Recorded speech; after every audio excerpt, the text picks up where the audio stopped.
strange. It's showing that it's not streaming, even though you guys can hear me, right? You guys can hear me. No, and then now it went off. Fucking great. Fucking great. Wonderful. A new child soldier. Subscriber.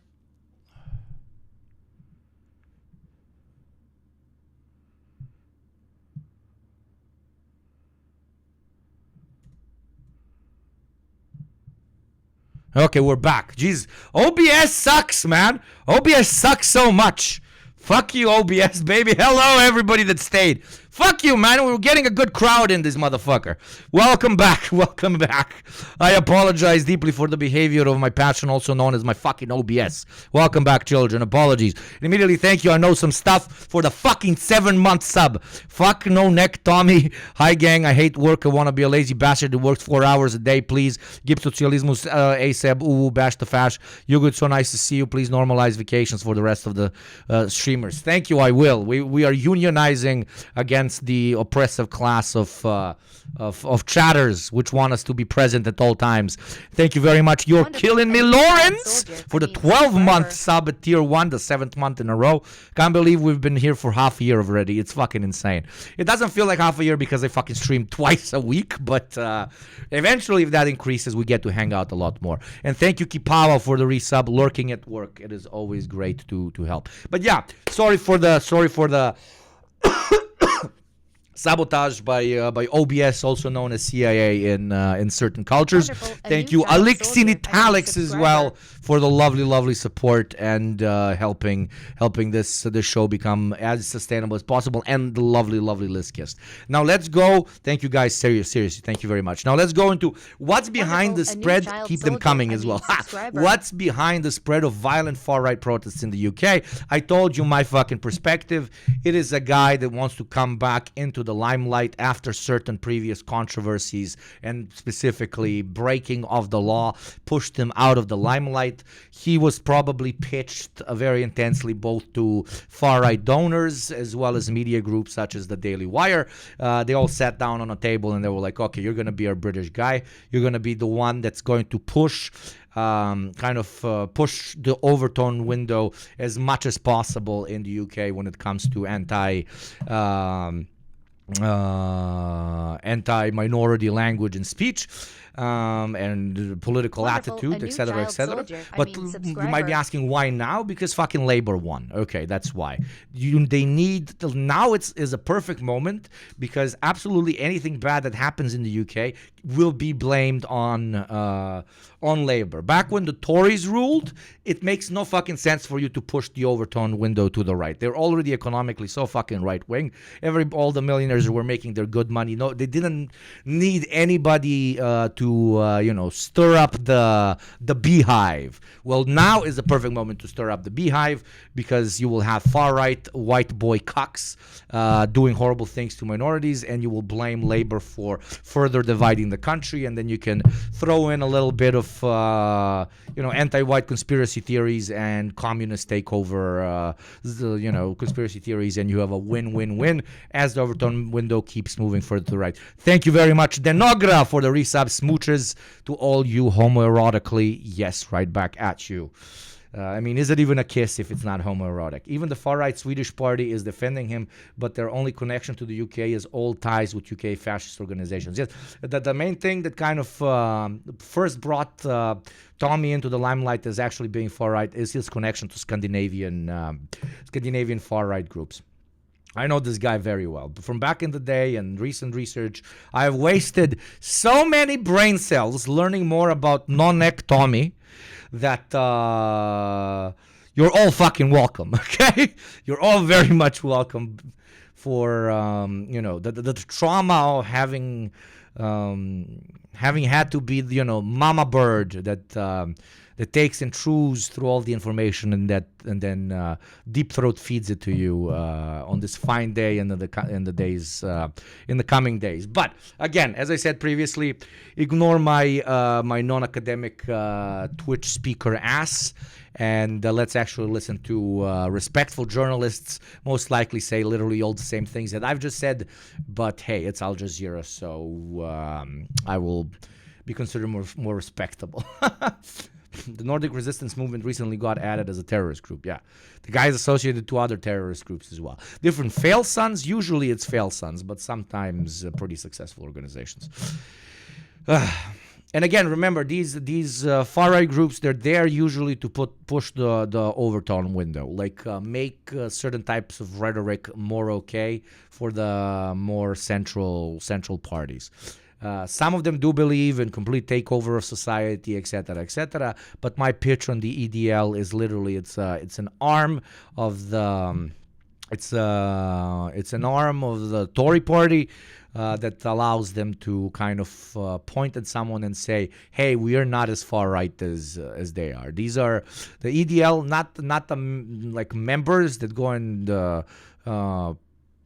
cause fires and beat the shit out of minorities. No, those guys are fucking idiots. They're fucking inbred cunts, bruv. They're fucking inbred. Their mom and their dad are fucking related, right? They believe in this shit, etc., etc. But the leadership of the EDL in general is just there to push the overtone window as far as possible. And now under Labour, it's a perfect moment to do so. Days of rioting in England. I'm basing that analysis on knowing Tommy fucking Robinson. That guy's in it for the fucking fame, for the fucking money, and for the fucking glory. That he wouldn't change so many parties if he had a consistent fucking ideology, except for, I hate Muslim people. And Belfast.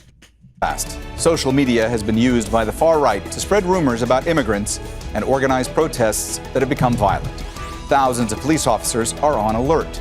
So, what's behind the surge in violence? This is Inside Story. Hasn't news always been so fucking insane? Like, always. Like, they will play, like, this chill corporate music in the background, like, 17 children murdered in cold blood, 15 sexual assault cases, and half of the city is burning. The world is entering nuclear apocalypse. Thank you. My name is John Johnson, and this is News 2024 in 24/7. Welcome. Like, it's. What is this? Like, why has this ever been normal? Like, sorry. I might be over questioning everything, but it's hella strange, dude. It's hella strange. Thank you very much, Fresh. Thank you very much for the 5th fucking month, you big G. Thank you so much. Now here's the weather. Yeah. Like, Lizzie, take it away with the weather. The Twin Towers have fallen. 3,000 people are dead. But the Red Sox are winning again. It's the new season. And it's always, the reporting is funny because like when it's something that happened domestically and it's something super fucked up, like, a big attack or like a bunch of people died or there was a big accident and I don't know, a bus with kids caught on fire. If it happened locally, like they will like become very serious and like in Chicago, 12 children have died. Our hearts go out to their families. We should all pray for them, etc. That's the news anchor. Meanwhile, if the same thing happens in Pakistan, 12 children have burned to death in a bus. The president of Pakistan has said it is a national day of mourning. Anyways, the new McDonald's pitch for its McNugget, like they just completely different tonality, yeah? I don't know. To me, I don't know. News anchors have always been like a psychopathic like concept in general. Like, why do you need this semi-respectable talking head on screen? Like, why like pull yourself away from humanity when reporting? It's strange. It's strange.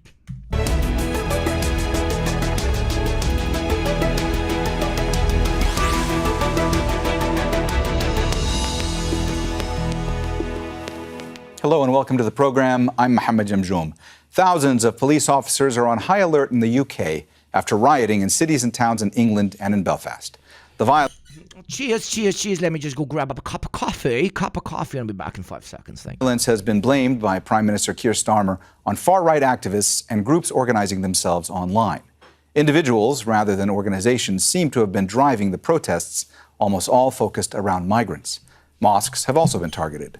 Migration has been a leading topic in politics. Groups organizing themselves online. He said it as if it's like a fucking thing. But speaking of groups organizing themselves online, Twitch accounts, streamers, the greatest organizers and greatest cause for concern for all world politicians and the current status quo.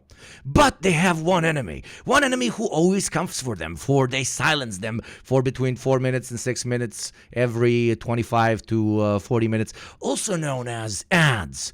Join the great streamer class in their fight against ads as they preach the end of the status quo and other specifically like non-political terms that I'm using for only $6 a month or for free through Prime, and fight those goddamn ads, just like the one that is going to play in 45 seconds.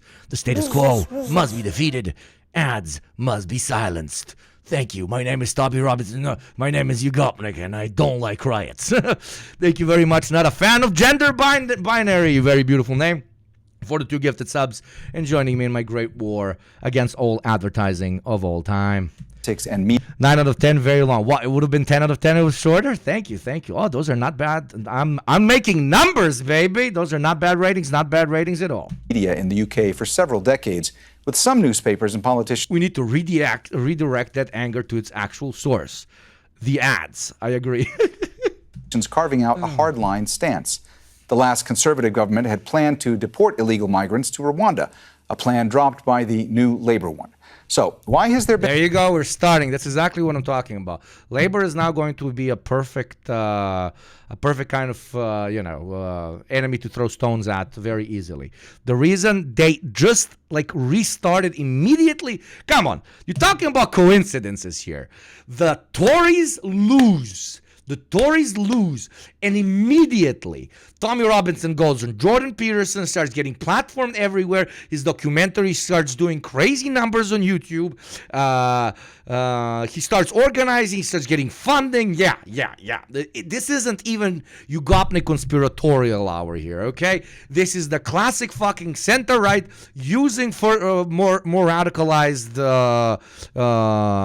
racists to push the fucking overturn window. That's all it fucking is. But unfortunately, I mean, not even unfortunately, both are equally bad to an extent. The conservatives sometimes lose control, and then they get fucked by those very same far-right guys, which to an extent is what happened with all the Brexit parties in the UK. And all the Brexit parties, mate. Thank you, cockfitter, rakaka, for the second month sub. Thank you very much, my beautiful child soldier. Anyways, back to this. But I am completely standing behind my words here. This is totally funded by domestic capitalists that want to see the Tories back, and it's crazy for me to defend. Like, I'm a big Jeremy Corbyn fan. I'm a big fucking Jeremy Corbyn guy, and this is not his fucking Labour. So I piss on this Labour as well. But in this case, they are going to paint the entire left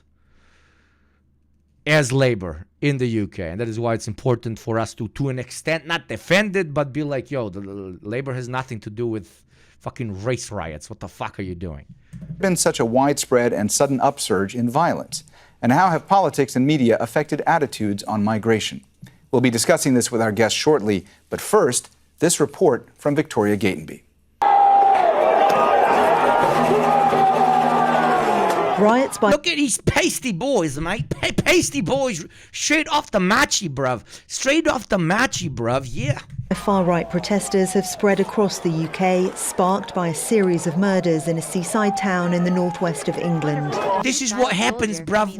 This is what happens, bruv, when you ban the good old hooligan boyos on the pitch. They go off the pitch and they start fucking killing the Pakistanis, mate. Thank you very much, Miles, for resubbing for the second fucking month. Bualad bros, boss, Bualad boss. Wallet boss, whatever that means, God bless. 3 girls aged 6, 7 and 9 were stabbed to death in a knife attack at a children's dance class in Southport. It's crazy, like the local community, for like that community that was just, trying to fucking cry, domestic white English people, etc., etc. They hated the shit out of the EDL fuckers coming and kidnapping it. Always remember, these groups don't care about dead white people, okay? They care about more dead brown people. Very big difference. Police arrested a 17-year-old boy. If they're such strong motherfuckers, go fucking break into the fucking prison and kill the fucking kid. that killed all of these people. But they don't care about specifically punishing bad people who do something. They care about spreading misinformation and generalizing everybody who happens to look like a piece of shit as pieces of shit, okay? He was born in Britain. But users on social media falsely claimed he was a Muslim asylum seeker. There are good football hooligans. Shout out to the Green Brigade. Of course there are, man. I know more than a few of them. It just, in the UK. I mean, the UK is a country that took skinheads, which was a fucking super wholesome ass fucking punk culture, okay? And like properly internationalist, and they turned them into the most modern version of a neo-Nazi. Like ship anything to Britain, and they ship anything to Britain, and they send it back in a bottle of water. That was really bad. Like, even I felt ashamed. Holy shit. Oh, that was really bad. That was really bad. Elected Reform MP Nigel Farage was criticised for speculating whether, in his words, the truth was being withheld by authorities. A mosque in Southport was attacked by a far-right mob. Local communities are being thrown apart, and these people from outside are coming and literally destroying the mosque. And we've spoken to the imam from Southport. He said he had to barrage and lock him. Right now, the biggest hope for at least the leadership of the EDL is somebody going and killing one of those cunts, okay? I would never lose sleep over something like that happening, but I am unironically, like, I'm not even doing Minecraft shit here. I am unironically really not fucking encouraging it, because that will let them grow so fucking much. If somebody goes and fucking stabs or shoots one of these pasty, stupid fucking gorilla imbeciles, okay, everything is gonna get worse. Much fucking worse. Then these will not look like riots. This will look like fucking child's play, okay? This is the play. This is the play. Piss somebody off enough that they would, to an extent justifiably, beat you to death. But then that would lead into, like, something much worse than this, because this is a display of hatred and an attempt to push the what is acceptable political rhetoric further to the right, normalizing it, as you beautiful children say. I shouldn't have said the word beautiful children. That is always very strange. My beautiful child soldiers, there you go. But the worst thing that can happen is somebody killing one of these fucks. That's not a cop. If a cop kills them, that's okay. But if, especially a brown person does it, oh God, Jesus. Himself inside the office with his other members who were in the mosque at the time. They were afraid the door was going to be broken down. In the days that followed, go after the puppet master, not the puppet. Yeah. They burned a fucking library. I mean, there's nothing a right-winger hates more than books. Where are you Gopnik from? Balkans. Yes, my friend. No, the English were the spice middlemen. Never learned how to use them, just sold them. Riots spread. In Hartlepool, in the northeast of England, a police car was set alight. And in London, crowds pelted the gates of Downing Street and fought with police officers. You see how encouraged you feel when you're no longer wearing a mask? Said the guy literally Twitch streaming with a mask, okay? That prompted the Prime Minister to hold an emergency meeting with police chiefs. But look at all the different aesthetics. This is so super interesting to me. Prime Minister to hold an emergency meeting. Far right. Okay, so we got the hipsters, right? We got the classic super old balding guy, right? We got the classic old football hooligan, like OG of OGs, classic shit. We got the kids. Did you see the kids? There was a tiny kid right here, very tiny kid, and then the guys with the masks, the ones that need to do a couple of hits, okay? We got hipsters with mustaches. We got like old school fucking lard-looking fuckers. It's the right accepts all. As long as you pass this, proceeds to do the Peter Griffin thing with skin tones. But no, unironically, the EDL actively tries to recruit, what you Westerners call people of color, because it is like hyper-focused, especially, but only if they're not Muslim, because it's hyper-focusing on Islamophobia. That's their whole pitch. That's their whole pitch. Everything else relatively compatible with the British way of life, but Islam in general isn't. And, it's always the super cringe pitches like, oh, look, they built a mosque. And probably in the mosque there's criminals. And those criminals are also selling drugs to prop English boys. Again, Tommy, that's what he used to refer to white people because he can't say the word white people. And you know, it's a snake eating in its own ass type of rhetoric. As far as the far right is concerned, this is coordinated. This is deliberate. This is not a protest that has got out. I gotta admit something to you, chat. Oh shit! I hope you didn't hear that. I ate two, not one. I'm a fat fuck, dude. I ate 2 salmon. What do you call them? The sandwiches with a hole in them. The fucking 2 salmon bagels. And salmon does crazy things to me. So if I randomly walk off stream, it's not intentional, okay? I don't want to do chair stream, but if I do stand up and just walk out, blame the bagels, okay? Out of hand, it is a group of individuals who are absolutely bent on violence. But despite government warnings, the OG races telling the young races that they are soft, the young races telling the old races that they were playing against plumbers and milkmen back then. disorder has persisted. I was surprised Keir Starmer grew a little spine so quick. Yeah, because this is also, like, ironically relatively decent for him, because, like, this is easy to just say this is bad. This is an easy thing to say, oh, this bad, right? That's why, like, easy political points. This guy doesn't do anything that's 100 miles away from controversial. In Nottingham, officers were confronted by far-right protesters. In Hull, a crowd demonstrated outside a hotel housing migrants, and disorder broke out in Belfast. Campaigners opposing racism were also out on the streets. This is multiple cities. This is specific locations. You know how hard it is to go with 10 people and visit the city and go to see a particular castle? You know how much harder it is with 150? To a city you've never been to find a specific mosque or a specific library or a specific hotel. These are cells. There's guys on phones. There's guys in safe houses. They got budgets. That's what I'm fucking saying. This is busing prices. This is busing them back. This is paying for all those who get arrested. This is money. This is money. So don't fucking even think for a second that it's spontaneous or some bullshit. Oh my God, this is sick, dude. Dude, this is sick, dude. Thank you, sick boy GLS. Dude, this shit fire, baby. Yeah, fuck, this is nice. Fuck, this is nice, man.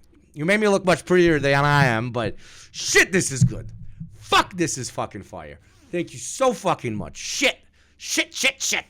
And this is actually a great merch idea. Holy shit. It might be a bit LARPy, but call me tracksuit. That shit's fucking fire. That's fucking fire. Yo, what's your name? What sick boy GLS.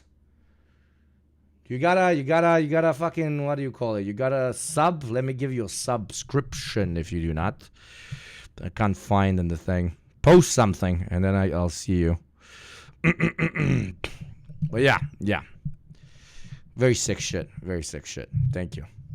Saying those spreading hate and Thank you, Romka Technoland, for the 100 bits. One thing is to have some decentralized bullshit protests without concrete forms of organizing, but this literally reminds me of how the Black Hundreds behaved in Russia around the time of the revolution. Yes, and this is a classic proven fucking concept, as they say. Let me save this. This is sexy as shit. Just like me, baby. You can't help it, man. You can't help it. When you look good, you just look good, man. It's the fucking mewing, bro. Got on the Sigma, dude. What the Sigma, yeah. And misinformation must be stopped. Yes, Prime. Okay. Now you're already beautiful. I just brought it onto canvas. Thank you so much, man. Sick boy jizz or JLS. I mean, you can jizz to that picture any day, okay? Okay, I'm stopping. But no, thank you. That was beautiful.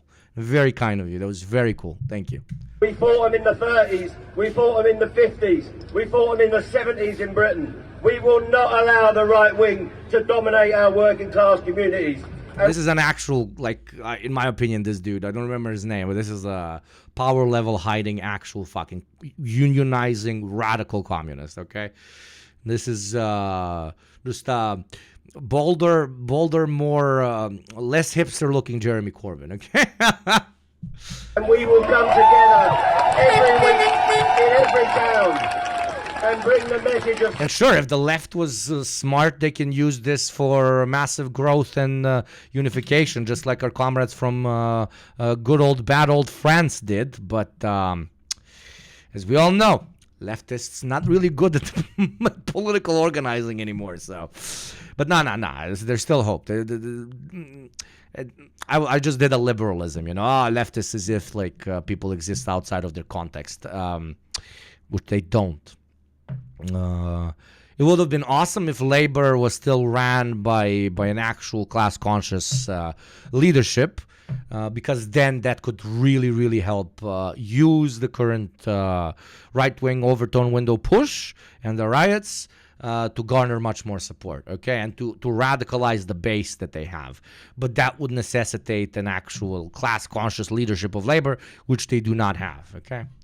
Solidarity to all the people that have come to our community. Literally, if they just have conversations inside of Labour, not even outside of Labour, of being like, you see, this is what happens if we allow capitalism to continue in the direction it does. It will eventually want to protect itself by creating further and further, bigger and bigger and more radicalized far-right mobs, which will then monopolize violence in the state and use the language of bigotry and hatred to keep the status quo, aka capitalism, alive. That's what they could pitch to their own members, and especially well because it would be like, and you will always be the first ones they come to, even if you were associated with Labour once fucking 7 years ago. You're on their fucking lists. You're going even before the fucking ethnic minorities.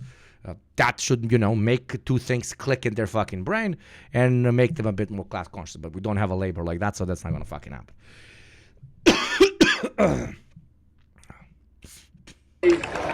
Only a month after being elected, Lynch is a Sotsdem still. Yes, he is, but I'm saying he's hiding his power levels. I don't know. I fuck with that bold man, okay? the new Labour government is facing a national crisis, and the Prime Minister and Home Secretary are having to focus on stopping violence across the streets of the United Kingdom. Victoria Gayton. Did you notice how many kids are there, It's kind of like, it's fucked up, but it's also kind of like, you literally need to be a child. You need to be a child to like, just be extremely hateful at this point. And be Al Jazeera for Inside Story.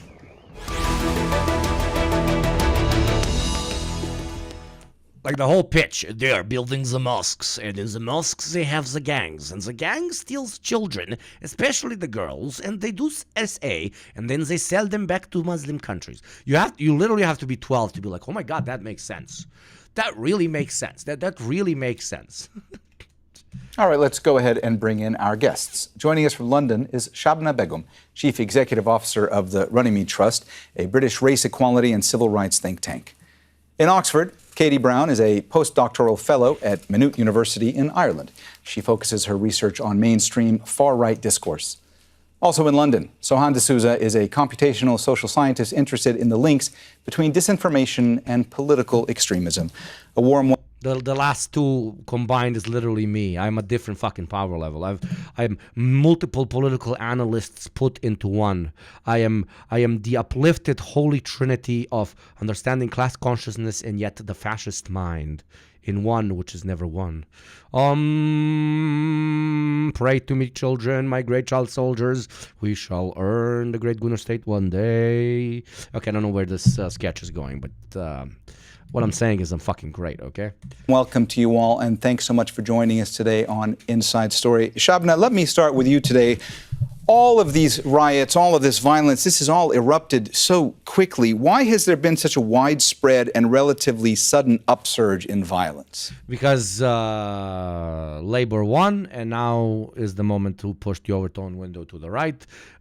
Because they said the far right investors sat down and were like, "Who's going to be our guy to do that?" Our boy No Neck had the best CV because he's been doing this for 15 years, and because it is it is slowly becoming a taboo. Thankfully, Islamophobia is still the kind of easy way to go when you want to unify people around bigotry. Basically, you have transphobia and Islamophobia. Those are your like easy targets, especially, you know, because there's not a lot of trans people in general when it comes to trans people, and when it comes to Islamophobia, because it's usually, you know, between 3 to 7% of most Western European states. So you're like, okay, I'm not really losing much, but they're a fucking easy target. Well, I think, as you say, it has been an outbreak of violence, but I think it's unsurprising given the long lineage of anti-immigrant, Islamophobic demonization that we've seen in our mainstream politics now for years, but particularly intensifying in the last few weeks and months since October 7th. Speaking of things intensifying the last few weeks and months, in the next few seconds, specifically 45 seconds, an ad will play. If you would like to become a great child soldier of the great Yugopnik Jisrael Gunner state, then do consider becoming a sub for $6 a month or for free through Prime and helping this lovely tiny little channel grow, while in return getting some cool emotes and, more importantly, having an adless experience. The ad will play in 20 seconds. Thank you very much for your consideration.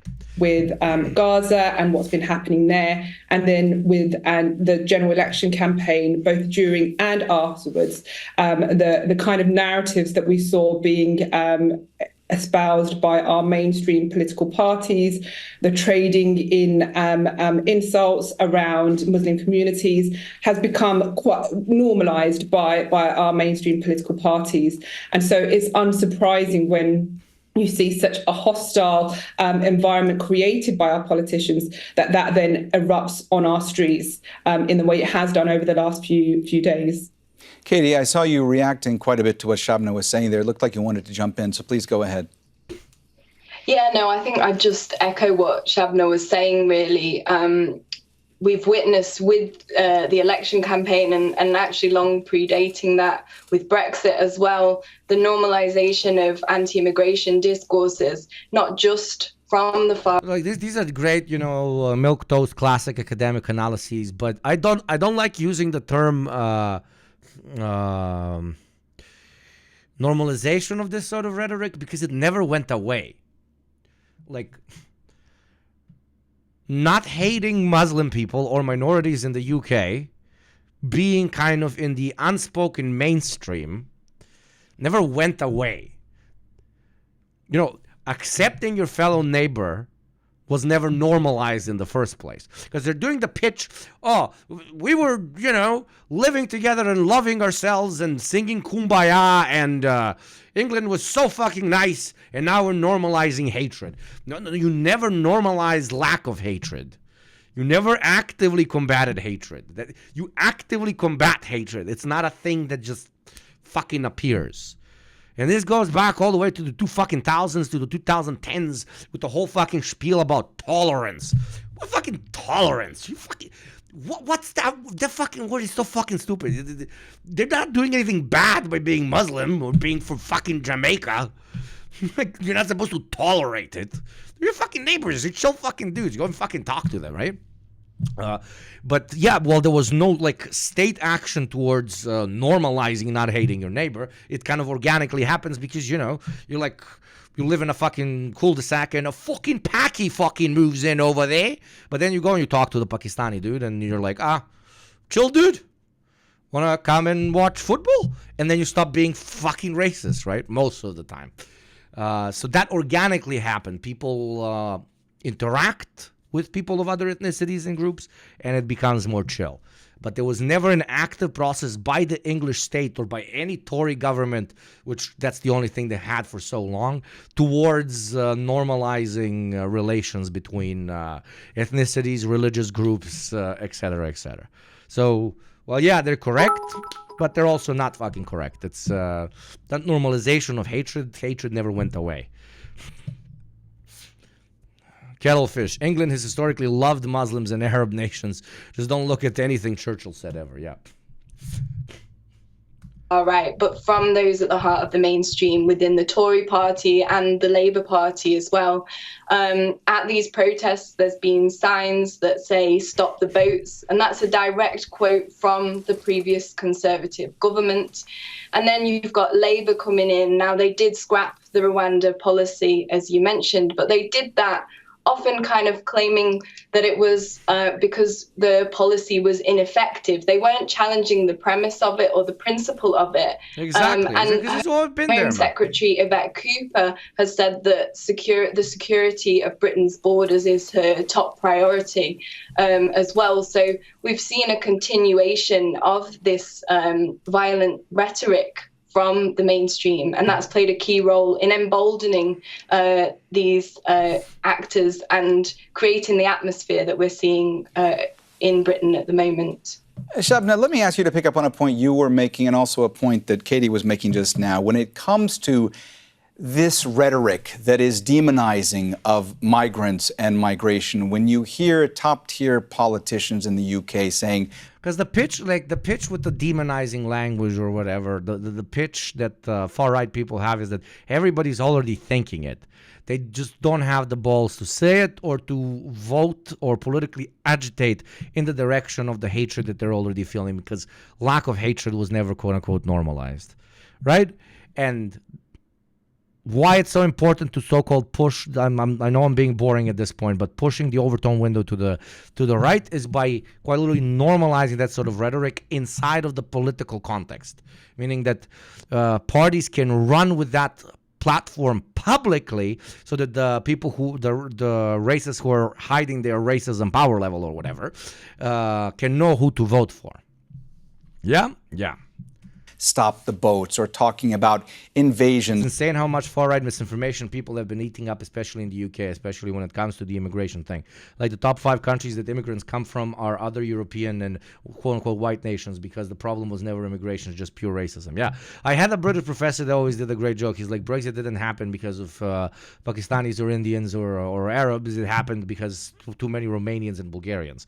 Like, ironically, like quote-unquote white people. It's about the foreign element. It's always about the foreign element. It's just now more chill not more chill. It's still not too taboo to just be Islamophobic instead of, outright directly talking about skin color and other shit. Going on at the border. First of all, how different is that from what you were hearing from politicians just a decade ago? The fact that this is all being normalized, but also how much does that impact this kind of anti-migration sentiment throughout society? Yeah, I think you're right to say that there has been a marked shift in our discourse, and that we have seen since in the last 14 years with the previous government a real escalation of that kind of hostile narrative, particularly kind of as it was created through the hostile environment policies. So we've seen a real activation and an escalation of some of those narratives, and that legitimizes that kind of demonization of migrants. But I think it's really important that we also note that it's not the violence that we've seen in the last few days hasn't been just directed toward migrants. It has been directed towards settled Muslim communities. And so it's mosques that have been targeted, people of color, black and brown, who've been targeted by this violence. So, it's really important that we don't just kind of locate it as part of this anti-immigrant narrative. The anti-immigrant narrative has always been racialized, and we've seen that kind of spill out into the violence and the way that violence has targeted not just migrant communities, not just people seeking asylum in this country, but settled Muslim communities and black people from some of the videos that we've seen circulated on social media. So this is a highly racialized and acts of racist rioting that we're seeing on our streets. Sohan, to kind of continue with the theme that... lovely human beings, there's no reason for me to shit at them, but they're saying nothing. Like, they're like, oh yeah, racist shit in politics is being used more, and because of that, certain groups are acting on it and then doing physical racism by, rioting and fucking up mosques and so on. Like, yeah, duh, like the fuck, like, how is this news? Shabna was talking about there, misinformation around all this first spread online that the suspect in the murder of these girls was a Muslim immigrant. Then far-right groups falsely claimed the suspect was an asylum seeker. How much of a role has social... But they don't care. It ended up being a black kid, so they're all like, they don't give a fuck, okay? They would have really fucked up if it ended up being like a white boy named Timmy from Scotland, right? That would have been... but they were lucky on that front. Media played in driving all of this, in fueling these riots, in having an impact when it comes to the violence that we're seeing. Yeah, thank you for having me. It has played a huge role, I think. We can see it from the very beginning when these Potemkin... And again, it's like I'm talking about how much money they need to organize physically the way they are right now on the ground, but they also need ridiculous amounts of money to do it online as well. They have so many accounts, they're relatively internet savvy, and they also like probably... I don't think they would risk it so much if they knew for sure that it wasn't a white kid that did the fucked up shit, the killing of the 3 poor children. So they probably had like a contact in the police or whatever that hit them up and told them this is what the fucking kid looks like. And then they just went with whatever the first misinformation piece of news came out, which, used a name that is obviously not traditionally English, let's call it that. So it spiraled out of control the way it always does. Which ironically, I'm using the wrong terms. It spiraled right into the levels of out of control that they wanted. News sites that basically do nothing but put out unverified or mostly unverified information, spread the fake name of this alleged asylum seeker person, and that began spreading around and. I feel like they're just dumb, poor English peasants mostly. Yeah, the guys on the street are, but the guys organizing it aren't. You need to understand that this was like an insanely common occurrence until 2017, 2018. They would do this shit absolutely all the time. But then they probably sat down with the fucking Tories and this was worked out. And, they started losing careers. They started getting arrested. They started, having like sexual assault charges levied against them and so on. Talking about the EDL in particular. And now they're all of a sudden going on Daily Wire, having multi-million view documentaries, and they somehow get deployed in 5+ cities all over England. Right? They were welcomed back into the fold. I try to get out, but they pull me back in. Okay? Tommy Robinson. Basically directing what had already been building up for months in terms of anti-Muslim, anti-immigrant propaganda towards a specific event. The Gav gamer, nothing new being discovered here. It's historically how whiteness has been used to blame immigration, whether it's Romanian, Italian, Polish, Irish, whatever, on the conservatives, gutting resources for communities and blame marginalized groups, predominantly now Muslims and Black, Brown, and Asian British people. Exactly. Not much new fire we can discover here, right? Not a lot of new fire we can discover here, except that it's still disgusting and smells like white boy sweat, which, as we all know, here in the great cul-de-sac of Yugopnik race theory to be an absolute fact.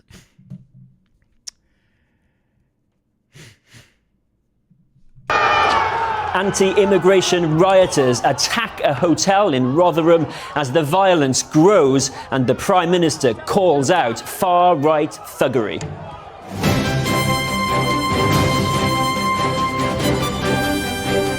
Again with the fucking music, man. It's always like this, dude.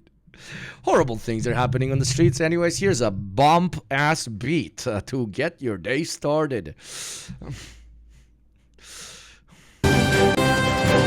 Thuggery. Shy away from calling it what it is. Far-right thuggery.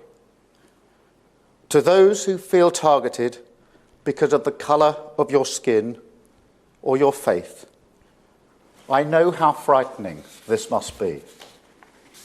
I want you to know... Can you, not read as much? This is not a complicated fucking speech, my dude. Somebody get my guy a teleprompter, eh? Somebody get my guy a teleprompter, okay? That this violent mob do not represent our country. Good evening. Even as the Prime Minister was condemning a wave of violence that he said singled out Muslims and other ethnic minorities, it was still unfolding. Or really, you think so? Do we need him to tell us for us to know that it's singling? Oh my God. In Rotherham, rioters shouted, "Get them out," broke windows, and some appeared to smash their way inside a hotel housing asylum seekers. Chairs and fence posts were thrown at police, who were continuing to deal with disorder outside the Holiday Inn hotel. We'll be live in Middlesbrough tonight, where some 300 protesters gathered at the town's cenotaph with chants of "We want our country back." It follows yesterday's unrest in several towns and cities across England and Northern Ireland. We want our country back. Remember when they literally got it back? The most successful right-wing project in the last arguably 30 years in all of Europe? Brexit. They got their country back and everything just got considerably 10 times fucking worse. And now they want it back even more. We don't want good tasting food. We don't want good tasting food. Oh, God. We still want everybody to look like a product of incest. We still want everybody to look like a product of incest.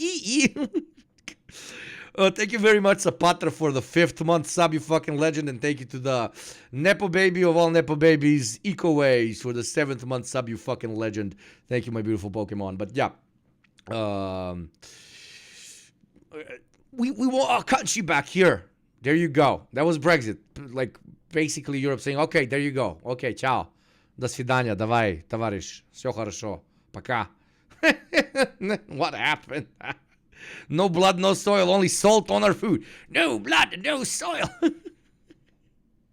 No spice. We just want some footy. It's coming home. It's coming home. No, it didn't. Cocked by the most brown of Europeans. Ireland.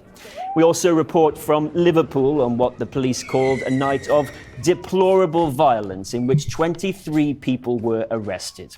Well, the violence escalated rapidly in Rotherham this afternoon as rioters... I love when violence escalates rapidly. Hello, my name is Violence and I am about to go big or go broke. ...attacked a hotel housing asylum seekers. Home Secretary Yvette Cooper said police had full government support for the strongest action against those responsible. While in Middlesbrough, a crowd of around 300 people marched through the town centre, some attacking police, others smashing the windows of houses and cars. From Middlesbrough, our chief correspondent... Remember how we had like 6 months plus of evil, anti-Semitic, devil Satan, Muslim overtaker terrorists protesting in the name of evil Satan country Palestina. And like nothing bad happened, literally nothing, not a single fucking incident. And everybody was like, they are literal Nazis. And now it's about like 150 fucking peasants that came right out of the fucking swamp to fuck some shit up, and it's literal riots immediately. You gotta love it. You gotta love it. And Alex Thompson has this report. Today, Yorkshire. Where is the jihad? Is the jihad here in the room with us? You know, when you talk to a white English dude about the jihad that is coming for them.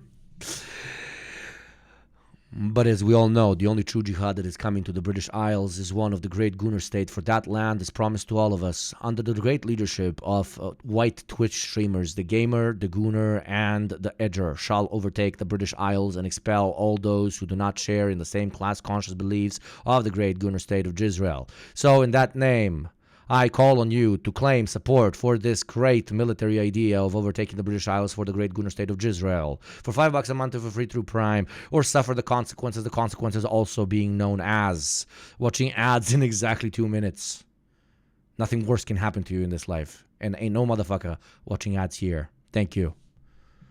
Now we go back to our regularly scheduled programming from the future territory of the future state of Gunistan, Israel. Thank you very much. Long live Israel. Rotherham. Crowds clashing with police outside a hotel where immigrants are being True jihad is the subs we make. housed. Bottles and furniture thrown at the police. Masked men shouting Yorkshire.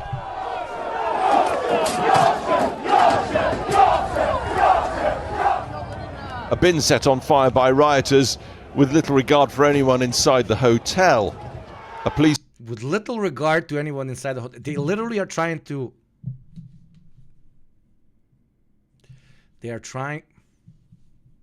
Reporter man, they're trying to burn the hotel down. They're trying to put smoke into it. And he's like,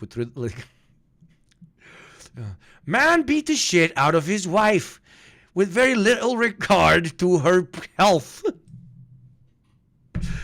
Da jebote kurac. Yeah, man, I love Western journalism. It's my favorite.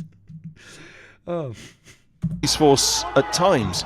Little regard to the people inside. They threw grenades through the window with little regard to the people inside of the room. Appearing outnumbered.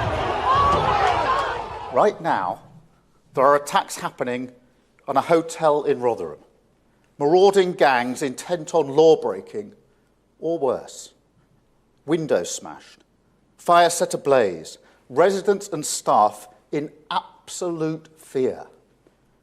There is no justification, none, for taking this action. Early afternoon, hundreds had gathered in Middlesbrough's city centre. Everyone we spoke to condemned the violence, hated the term hard right.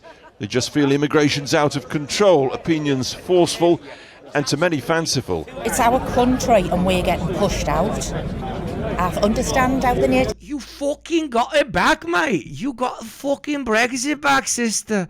You got it back. You loving it? I doubt you fucking loving it. And you still go to fucking Spain for vacation, eh? And your dirty ass fucking sons come over here to fucking Greece and Bulgaria and Croatia and take shits on the street because they don't know what a fucking toilet is. Christ. At least if you're gonna be fucking racist, be racist from a country that has some fucking civilization and isn't a fucking bog monster. Are you okay, brother? I'm kidding. I love my English comrades. I really do. One of my best friends is Welsh. But no, seriously, like, racist English was always such a fucking meme to me. Like, what? Indians felt in America now, because that's what the white man did, went and pushed them out. Only it's the white man getting pushed out of this country. The sad part is that the politicians are robbing them in broad daylight, yet they're told to look the other way and blame everybody but themselves. Exactly. Like, you guys looted the entire world and continue to do so, and now are being looted yourself, and you still want to blame other people. It's incredible. It's absolutely incredible. Well, I hope everything goes peacefully. I think that's what the majority of the families and that have come here today is for. Peaceful demonstrations, no riots. We don't want to be like everybody else labelled far right. So first, this man let his flag do the talking. There's been a lot of aggro, there's been a lot of trouble. That can't be right. No, it isn't right. We're not condoning it, but people... Do you condemn it? I condemn it, but what I'm saying is people now are at boiling point. And I want to make that fucking boiling point explode. Bruv, was that racist Yugopnik, bruv? Is this my greatest enemy? Is this British Yugopnik? Holy fucking shit, wait, this is British Yugopnik, man.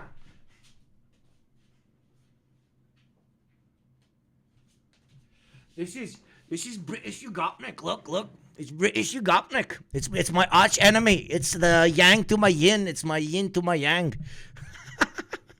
It's a British Yugopnik, mate. What I'm saying is people now are at boiling point. First, a moment's silence. English, I apologize indeed. English, sorry. Ustashnik. Instead of Yugopnik, Ustashnik.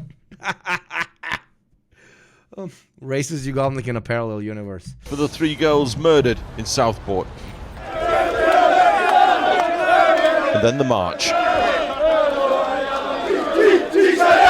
Along the city's main Linthorpe Road, scuffles with riot police as one group tried to break the police cordon. I'll leave you for 1 minute and a half. I'll be right back, my beautiful child soldiers. Do not fucking go anywhere. Enjoy the racism, I guess. I'll be right back. I got a call. I got to pick up my phone. I'm really sorry. I hate being the chair streamer, but I'll be right back. Entertain yourselves in chat. Post post the Gyat Spider-Man. City centre mosques asked worshippers to stay away this weekend because of safety fears. We witnessed several arrests. The police say the total is 16 so far. And so the familiar pattern unfolds. The crowd now swelled to close on 1,000 people or more. It's true, some abhor the violence, they condemn it, but hundreds are intent on having a fight. A number of vehicles were attacked today and 3 burned out in a suburb in the early hours. And at a number of points, bricks, bottles and cans were thrown at the police lines. More than 4,000 extra police officers now stand ready, with the court system gearing up for round-the-clock hearings. In a country which now imprisons peaceful climate protesters for several years, how will the courts deal with this? Not much comfort, perhaps, to hard-working people, though, with businesses and livelihoods wrecked, now starting the laborious clean-up. Well, yes, news just in late this afternoon. The Home Secretary has announced the national plan for beefing up security at mosques across the country. Here in Middlesbrough, pretty quiet, as you can see, people told to keep away from the city centre. The violence is continuing in the Linthorpe Road area. It's just over there. Police helicopter you can probably hear overhead. A telling moment just before we came on air right here. One of the march organisers, who we've come to know, came over and showed us a bucket full of cash collected at today's rally to be sent to the families of the victims tragically killed in Southport. He was visibly angry at what had happened, but he said, "The problem is, Alex, we can't control this. We're just a few people who want a peaceful rally. There's hundreds more who don't." A pretty telling comment from someone at the very centre of organising what started peacefully and continued in very different but all too familiar fashion now. Thanks, Alex. Alex Thompson there for us in Middlesbrough. There was serious disorder in Liverpool last night too, where hundreds of rioters threw fireworks, attacked fire engines and set a library on fire. Our reporter Andrew Misra has been with members of the community as they began to clear up the damage. A bonfire of violence and chaos in Liverpool last night. Hundreds of troublemakers gathered in the Walton area of the city. Pushed back by police from the mosque they were targeting, they turned their fury towards a library. Inside today, hard to imagine this place was called a Library of the Future when it reopened last year to help one of the country's most deprived communities. Now it's the community deprived of its services. I get people are angry about things, but they've got it the wrong way of doing it. Like causing carnage to a library that all the local kids use. They can't use that now.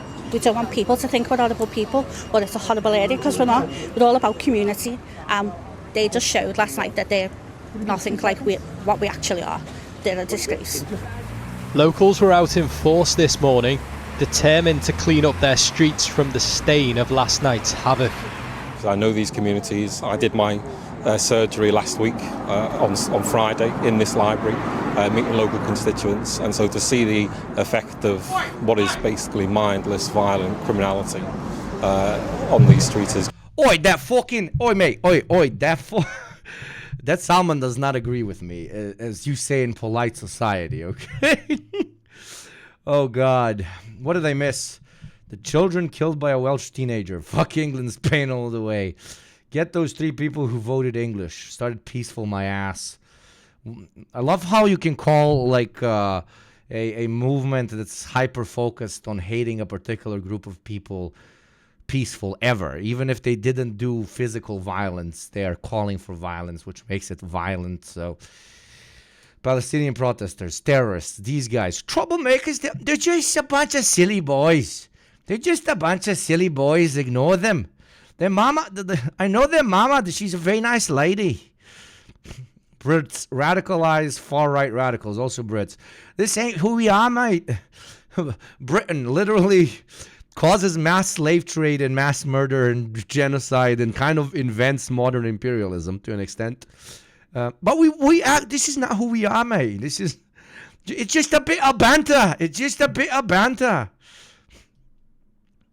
Let's make a comparison of news coverage of pro-Palestine marches in this one. Absolutely. Give me a link by Channel 4 News about pro-Palestine marches that are contrasting this one, and I love to contrast it. It's just so heartbreaking. I did my surgery last week on Friday in this library, meeting local constituents, and so to see the effect of what is basically mindless, violent criminality on these streets is just so heartbreaking. Seeing businesses broken into has left many scared of what might happen next. Just want people to know, especially anyone who's got any of these shops that feel threatened or vulnerable, that we're the vast majority of us aren't like that around here. Do you feel that there is a racist element to this? Do you know what? I think a lot of the people that were rioting sort of forgotten the reason why they are. Grief for 3 young... You sound fucking lovely, but what the fuck? What the fuck? What's up with fucking white boys and not wanting to admit that there's a bit of racism? I mean, there's a little bit of racism. It's not fucking weird. You're not betraying your fucking pasty-ass kin, brother, by saying, yo, man, there's a bit of racism, dude. There's a bit of racism. What non-racist element of those protests did you see at any point, my brother in Christ? I apologize. He's probably an Anglican. That's not... Motherfuckers worship a fucking woman murderer. That ain't my fucking Christian faith, brother. We're proper Americans, Orthodox Christianity for life. I'm confusing my nationalities and my religions, I believe. Coverage on a Palestinian protest from 8 months ago, okay? Here we got like 10 dudes that are saying, oh no, it's not that, they're not that bad, they're not that bad. 10:30 this morning, and a group of people are trying to get through a police cordon close to Whitehall.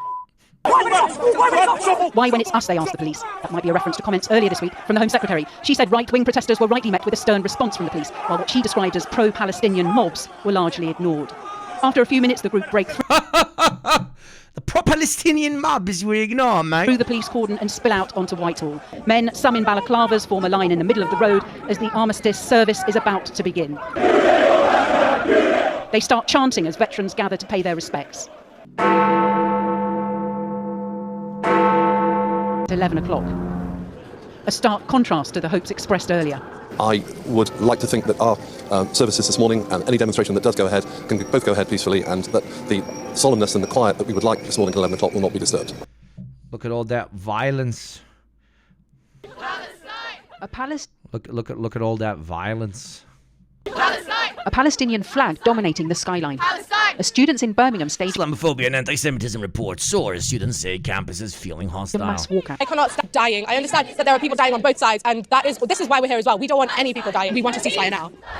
It's been peaceful here. Lots of people have been talking about the need for a ceasefire, supporting people who are stuck in Gaza. There have been some chants, which some Jewish students say they find very... Masked Arab mobs versus poor troublemaker lads. They're nice lads.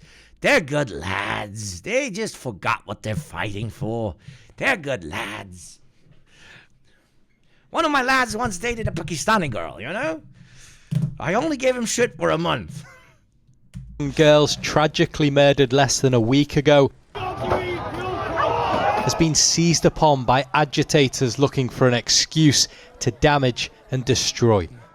Holly Burns, stop being so fucking horny. Jesus Christ. Holly Burns is the horniest dude in chat always. Or girl or NB, I don't know. Chair of the Association of Police and Crime Commissioners said that arresting people is treating the symptom and not the cause. What do you say to that?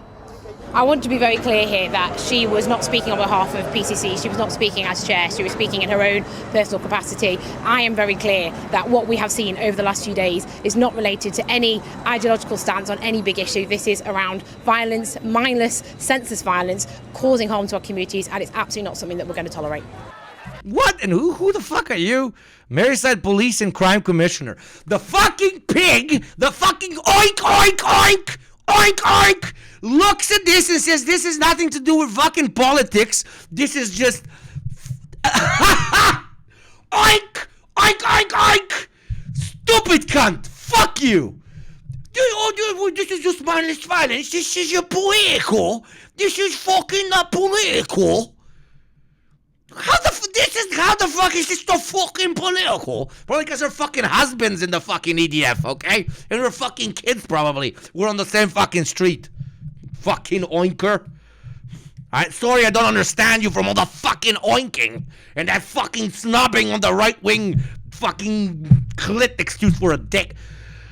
Oh, fucking pigs, be normal once. Be normal once, even when they beat the shit out of your own colleagues.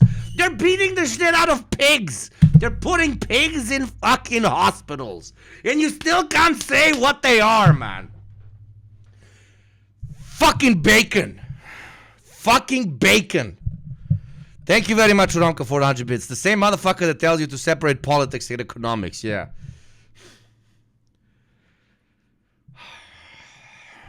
Fucking bacon. Sorry. That got me off guard, man. That was like next level cope. Next level fucking bacon ass English cope.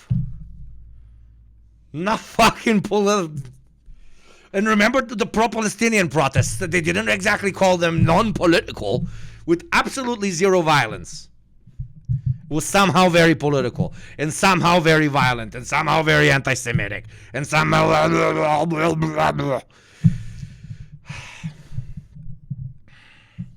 They're so cucked. They're beating the shit out of your colleagues. You weak fucking piggy bitch, okay? Out of your colleagues. And you're still, oh, this is political. This is more this violence. A city that prides itself on tolerance and understanding is reeling from a day and night so at odds with its values. So at odds with what? This is again, like they are normalizing Islamophobia. They never normalized Islamo acceptance. It's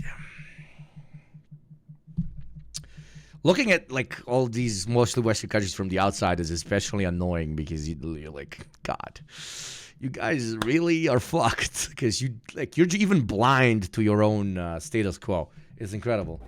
Andrew Misra for this there in Liverpool. Well, earlier, as the disorder in Rotherham was just beginning to unfold, I spoke to Chief Constable B.J. Harrington, public order lead for the National... So leave the West. Yeah, I don't fucking live there. I would rather shoot myself in the head than live there. So yeah. Police Chiefs Council. And I began by asking him about the extent of the disorder across the country and if this level of policing can be sustained if it carries on throughout the summer.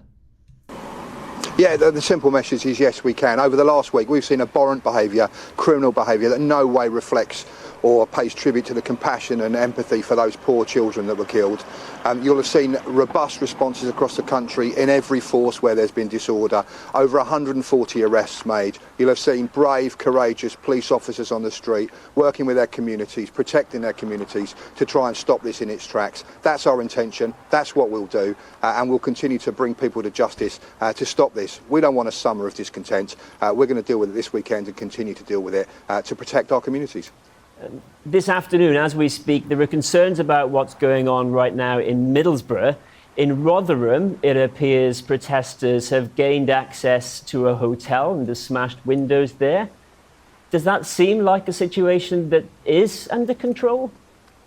We've got people coming forward and committing criminal acts across the country. You saw that yesterday and police were quick to respond and to make arrests. Obviously the officers and staff in Rotherham will be doing the same thing today, making sure they protect the public, they arrest criminals and deter and capture these people who are committing crimes. These are live and fast-moving events, and I know the police and officers, the staff and officers in Rotherham will be doing exactly that. But importantly, we're also looking ahead, making sure we deal with the perpetrators. And just because... Self-suck segment from the police. Yeah, dude, it's Channel 4. It's Channel 4 UK, okay? Like, they will try to make it so much not about far-right ideology fueling this, and just about communities getting together. The love and respect and the true British principles of life. Stop everybody who's committing violence. But, sir, the violence is happening because the rhetoric got to a point where they felt emboldened enough to go out in the streets and so on. We do not do political commentary here, okay? We are against the violence, but everybody has freedom of speech. Please tune in to Boys in Blue, the true British OG bad boys, and how they're helping communities and how much we love them and how they're great and we really love them. People haven't been caught today or caught yesterday. We're examining the CCTV footage. So I guess a small level of respect to the centrist cuck Starmer for actually calling them right-wing thugs. I guess like our left Overton window has been moved so much that I need to sit here and be like, based, great, for the leader of the only fucking mainstream quote-unquote leftist party in the UK just calling an egg, calling shit. So cucked. Speaking of cucked, in exactly 1 minute, Twitch will cuck you by playing a shit ton of ads about things you're not really interested in. Avoid that cuckoldry, that constant and eternal cuckoldry to Twitch ads by becoming a subscriber to YugopnikTwitch for $5 a month or for free through Prime, or by gifting it to somebody less fortunate than yourself. We are never cucked, at least not by ads, but with our bros, you never know. Our own evidence, and of course the message for people who are committing these crimes, and they are crimes, this is not protest, is we're coming after you, we will arrest you, and we'll put you in front of the courts. You were in a meeting yesterday with the Prime Minister. Did you discuss any extra potential measures if what you're doing now doesn't prove sufficient? We discussed lots of things with the Prime Minister, and the key point with both the Prime Minister and the Home Secretary was the support for the actions of officers. And I want to stress that officers making difficult decisions, doing dangerous things and tackling some violent criminals. And we got every support from the government we need. Of course there's a cost to policing. All of these officers, professionally trained, hard-working, come from communities across the country. They're not catching burglars, they're not protecting victims, they're dealing with thugs, and that's right and proper for them to do that. Have you heard how GB News or something got really pissed that Starmer called the protesters right-wing? Send me a link. Send my thick ass a link. Thank you. Continue to do that. We'll continue to use the intelligence, and I just want to stress, to communities, we're there to protect you. Make sure you speak to community leaders. I just want to ask you about Donna Jones, who's the chair of the Association of Police and Crime Commissioners. She said in a statement that's now been removed that the Prime Minister's new violent crime units have led to accusations of two-tier policing, which has inflamed protesters. What do you make of that? Well, I would say there's no two-tier policing here. Where we come across people who want to peacefully protest, express their views in a democratic society, we will and have always facilitated. Didn't you want to give me a sub? Ah, there you go. Of course. Somebody told me you got Prime or some shit.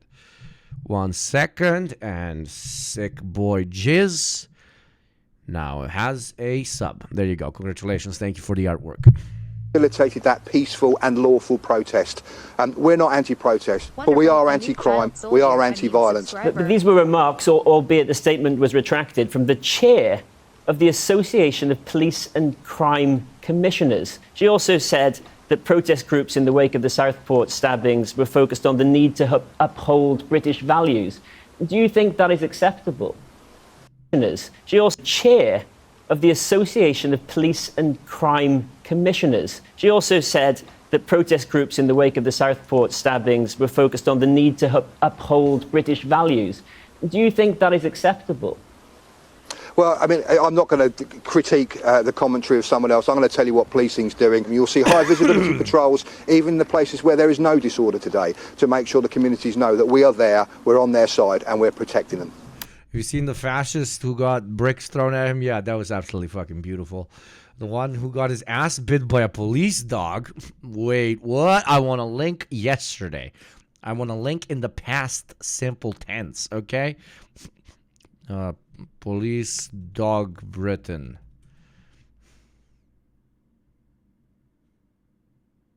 Is this it? August 2nd? Give me something. Give me a link. Come on, kids. Wonderful. Give me a link. Soldier. Subscriber. Is this the dog guy? Is this the dog guy? Thank you, 3 Dave, for the sub. Welcome, a beautiful child soldier. Welcome to the community. It's lovely having you. Whoa.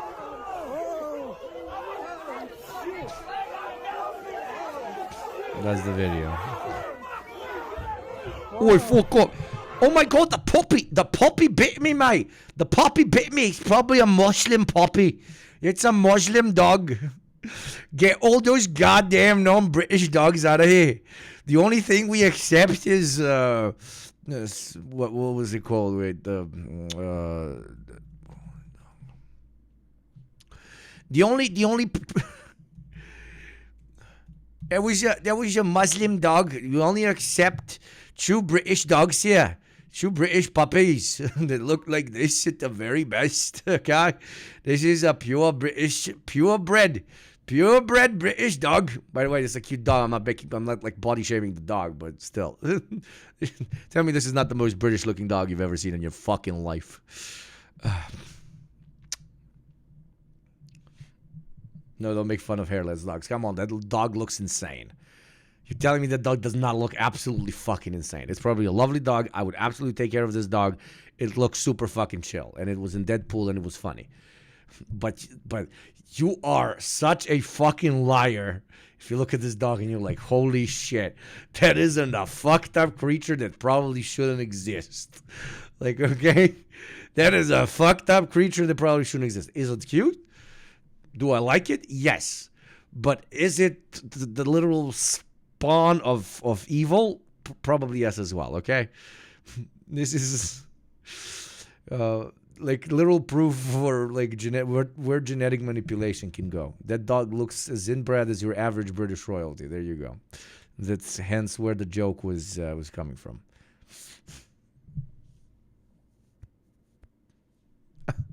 For a moment, I thought the dog was dressed like Dr. Disrespect. I mean, to an extent, they even look alike. There you go. And Dr. Disrespect. Yeah, they look alike.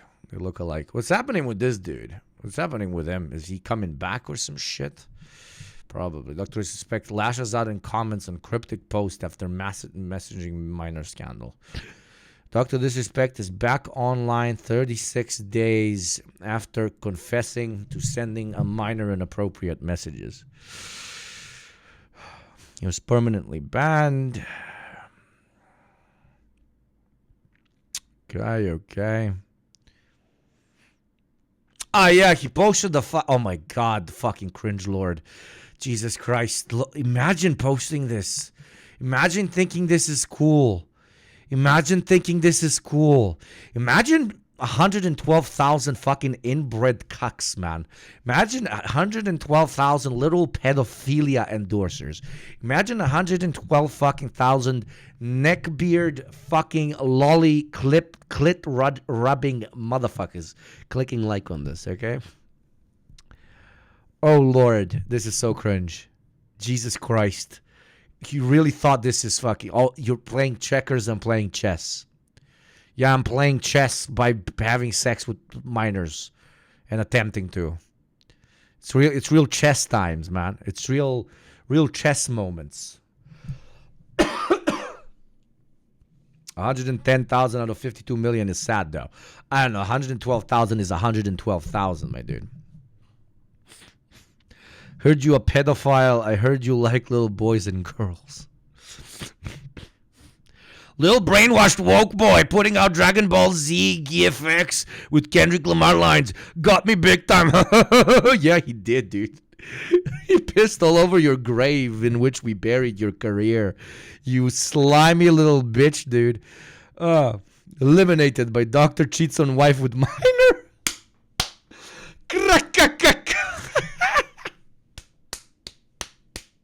Yeah, not even K. Lamar lyrics. Yeah, he did a little bit of racism there because the N-word was used multiple times, you know?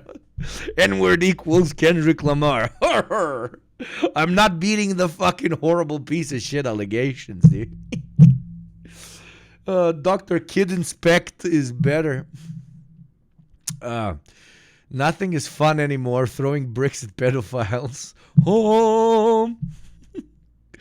Alien versus Predator. Oh, man. People are fucking pissing on him. Nah, we ain't doing this. Never went pro because he prefers the minors. Oh.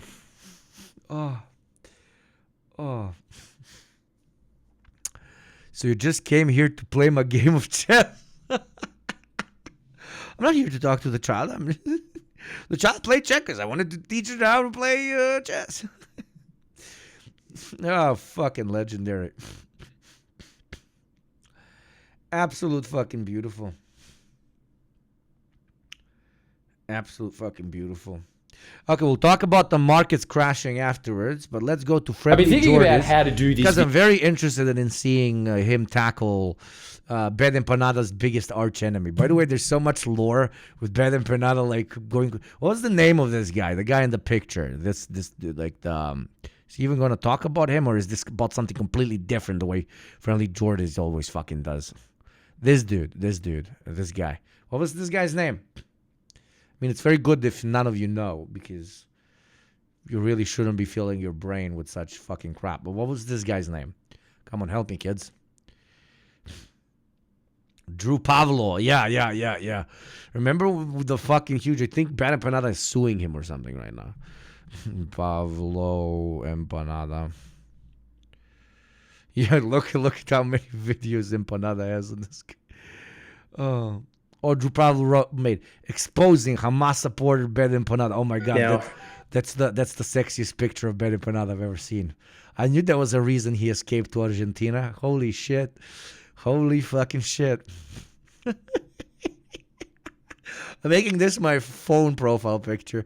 And if anybody asks, I'll tell them it's my uncle. It's my Greek uncle in Argentina, if anybody asks. This is becoming my profile picture, okay? Wait, 1 second. Wait, I'm literally doing it right now. I'm doing it right now. Wait, 1 moment. Wait. Okay. There you go. Okay. 1 second, please. 1 second. Home screen. Where the fuck? How do I change profile pictures? Why would you make everything complicated? Fucking Android. Change wallpaper. I want to pick one. Change wallpaper. Change wallpaper. What the fuck? Thank you, Ramko, for the 100 bits. Did you see the Empanada and unlearning economics beef? Yeah, I saw something. I'm not getting into any of that. But how do I pick from This is so stupid. Wait, 1 more second. Okay. Set as wallpaper. Fucking finally. Home screen. There we go. Absolutely perfect. There you go, kids. My new home screen. There you go. My new home screen. I'm walking down the street. Phone rings. Wait. Unlock. Oh, hello. What you doing? Oh, who is this? This is my old Greek grandfather who escaped to Argentina. That is my new wallpaper, okay? Send this to Empanada to freak him the fuck out. Oh, fuck. Okay, let's see if Friendly Jordies, as usual, is just fucking clickbaited me, or if he's actually going to talk about Drew Pavlo. Okay. For a while now, not because it's an important topic. I've been thinking about how to do this video for a while now, not because it's an important topic that desperately requires my piercing syncretic analysis and cultivated wit. No, it's because when I see a schizophrenic man running naked down the street screaming, Trevor stalking me, cuz! He knows I'm a sleeper agent for the Kuomintang, and I'm about to trigger the second coming of Chiang Kai-shek! I feel compelled to point it out. But in pointing it out, although I may be giving the poor schizophrenic man what he clearly desires, attention, I worry because I know that I'm not helping him.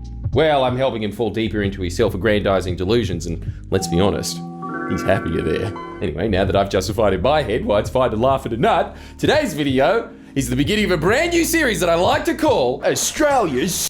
Sorry, I had to leave the room because we got I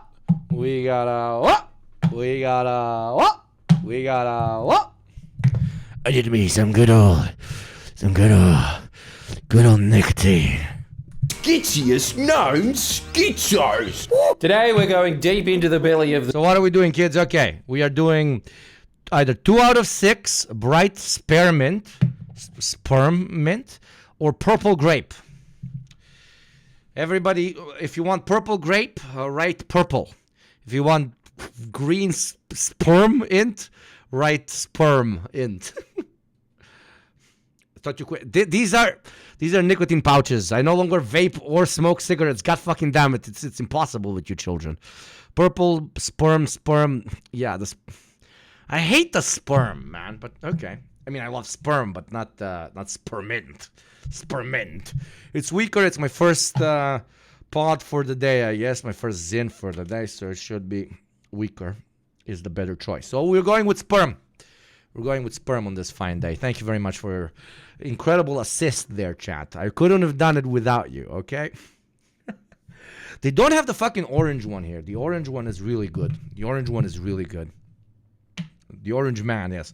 Vote for orange man, for he shall bring you orange zins. Anyways, back to Friendly Jordies. The base. Delving into the... Sperm, innit? You put sperm in your mouth in a pot, innit? Yeah.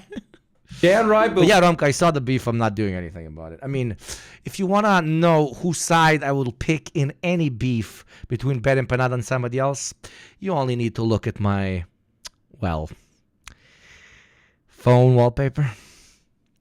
Hi, how you doing, baby? Yeah, baby. Bewildering rituals of one of Australia's most paranoid, obsessive, delusional and narcissistic individuals, Drew Pavlou. Yes, my large-headed friend, this is actually happening. But then again, that is exactly what a figment of your imagination would say. Ooh. This probably will grow Drew's career immensely, so I don't know, Friendly, I don't know. I also gave shit to Empanada for talking about him, but God bless, let's see. Oh my God, what's that, guys? It's a ghost, lad. Do you have a message for us? Yes. Go see Friendly Jordies live show. Do you know where it is, Spirit, from another realm? No, but you can check out the website for yourself. After years of invading... Why do all the Radlib grifters look the same? Because when you get money from right-wing think tanks, the only norm they look for is a lack of neck, okay? Lack of neck. These guys never... They just don't know how to... Prodding me in any opportunity from his fortress of righteousness on Twitter.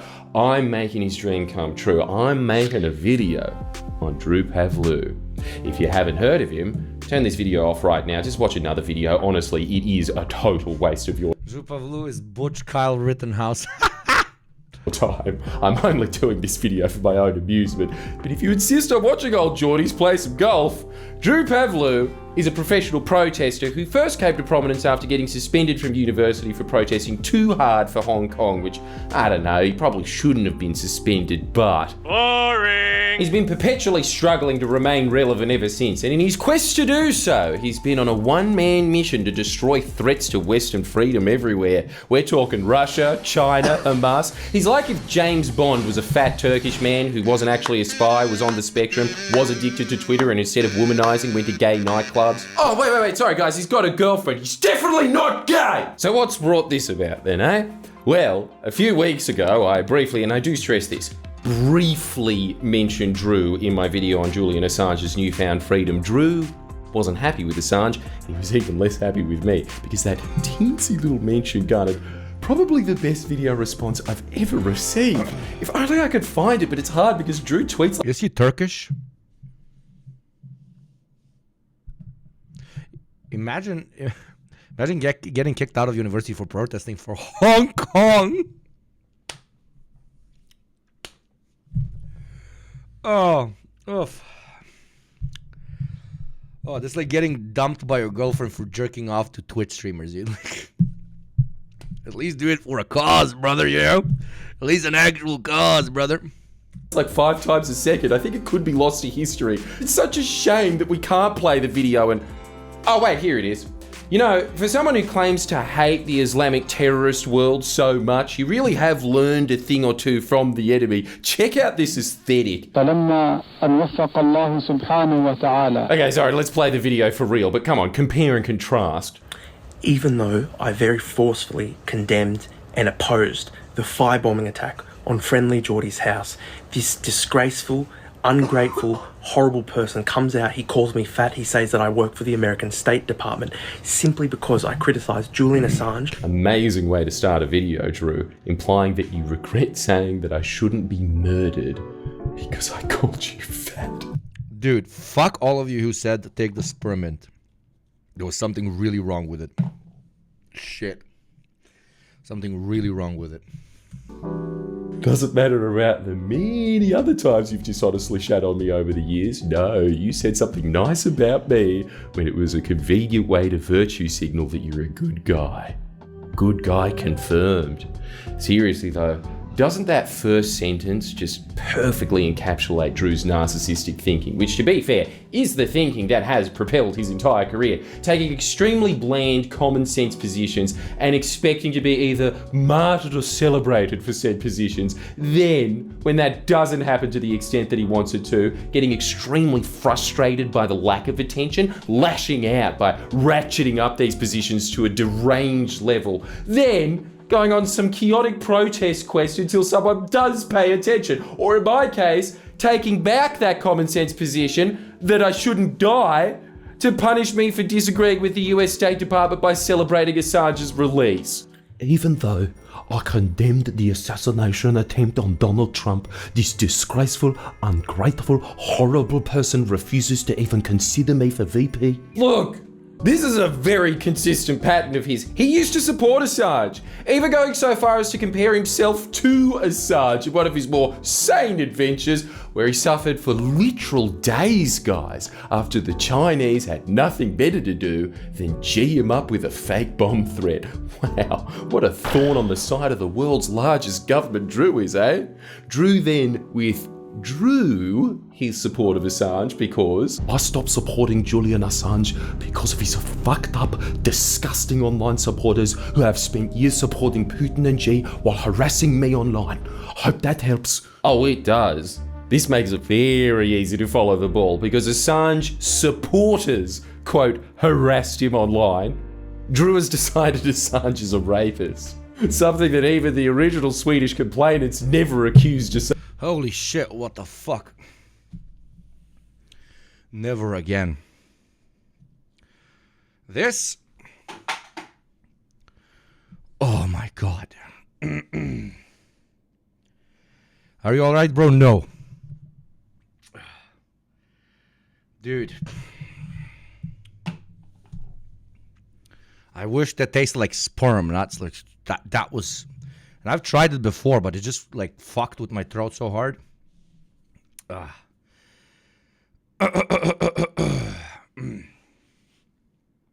Oof. I'm sorry. Oof, Jesus. Assange of. And this is despite the fact that Drew Pavlou's own career is solely off the back of harassing people online and offline. Cowards! My hands behind my back, I haven't touched a single person. Come hit me, I'm not a coward. It'd be like me suddenly deciding I think Drew Pavlou actually sent a bomb threat to the Chinese embassy because his supporters called me short, lock him up, and technically, if you look at the average height of... Nah, that wouldn't happen. All of his replies are his own followers calling him fat. Also, Drew, I never accused you of working for the US State Department, even an ungrateful, tanky pig. That's amazing. Oh, welcome, We're welcome. making that a shirt. An ungrateful, tanky pig, such as myself, wouldn't have a view so low of the US that I think that they consider employing you. Please pay attention, Drew. What I said was way more intelligent than that. I said that if I said your name, you'd be so aroused by the attention that you'd come yourself, which I'm sure you did. You then get arrested for public indecency and then pretend it was because you were protesting for freedom for Israelis or Ukrainians or whatever the preferred victim of the US state is that week. The US State Department isn't paying you for your Twitter activism. They don't have to pay you. If they were gonna pay you, they'd be wise to pay you to stop. In fact, I reckon you would have... Literally, how did this guy even get kicked out of university? Like Drew Pavlou kicked out of university. Like, what's the original fucking reason? Oh my god, he has a Wikipedia page. Why does he have a Wikipedia page?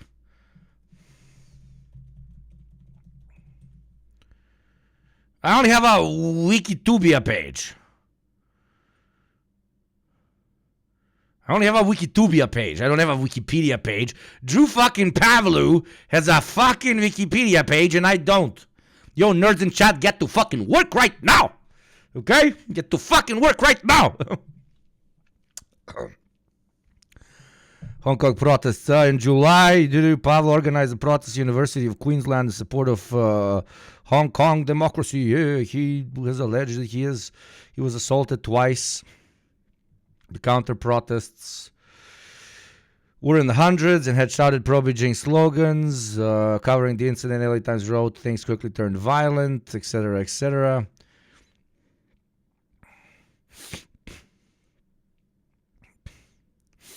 Suspension from university. Oh my God, I'm not reading that. I'm not reading that.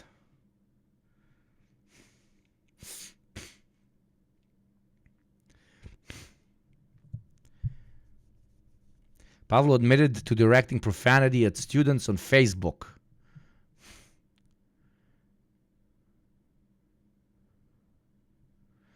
A spokesperson for the university stated that the matter did not concern political freedom of speech but misbehavior, but university policies developed independently of politics and that the university was unable to comment directly on the matters of the hearing. 29th of May, the board handed down its decision to suspend Pavlou for 2 years. The remainder of Pavlou's tenure as UQ senator. UQ chancellor, blah, blah, blah, expressed concern. Okay, you got kicked out for harassing people. Classic. Oh, I love when I switch to that fucking page. To pay them. Look at this. State Department gift store. Oh, Drew. I bet you're salivating at these stunning state... Sorry, I'm still like refocusing after my near-death experience with too much sperm int, okay? Department computer backpacks. But in a gesture of goodwill, before you waste $70 on that backpack, Drew, I'll let you in on a secret. It's not actually official. Now, using your logic, because I very forcefully helped you out, you can't possibly ever make fun of me again. So simply because I speak up for humanity, this disgraceful bloke, I love it when I speak up for humanity. Slurs me. I love it when I speak up for humanity, dude. I love it. I love that moment when I speak up for humanity. Oh, what do you do? I speak up for humanity. Sleep with me, please. I'm also a feminist. It's in Birmingham. He attacks my character. Evil person. I fucking hate him. And anyone who ever thinks about saying anything nice about him or defending him, think again, because this is how he'll treat you even when you come out. This is the first actual Drew Pavlou video I've ever watched in my life, and I already think this is problematic because I don't think he's okay. I don't think he's okay. He sounds, not okay. And opposed the firebombing of his house. Disgraceful, disgusting person. Oh, so mean, Drew. You think I'm evil? You hate me? Because after Trump was shot, you didn't waste a second to scold people for claiming... No, I'm not talking he's on the spectrum or some shit. No. I'm talking that he's like gonna fucking, jump off a cliff. He does not look okay. He does not look okay. Like very unwell. That's what I mean. Like guys going through something. Like shit.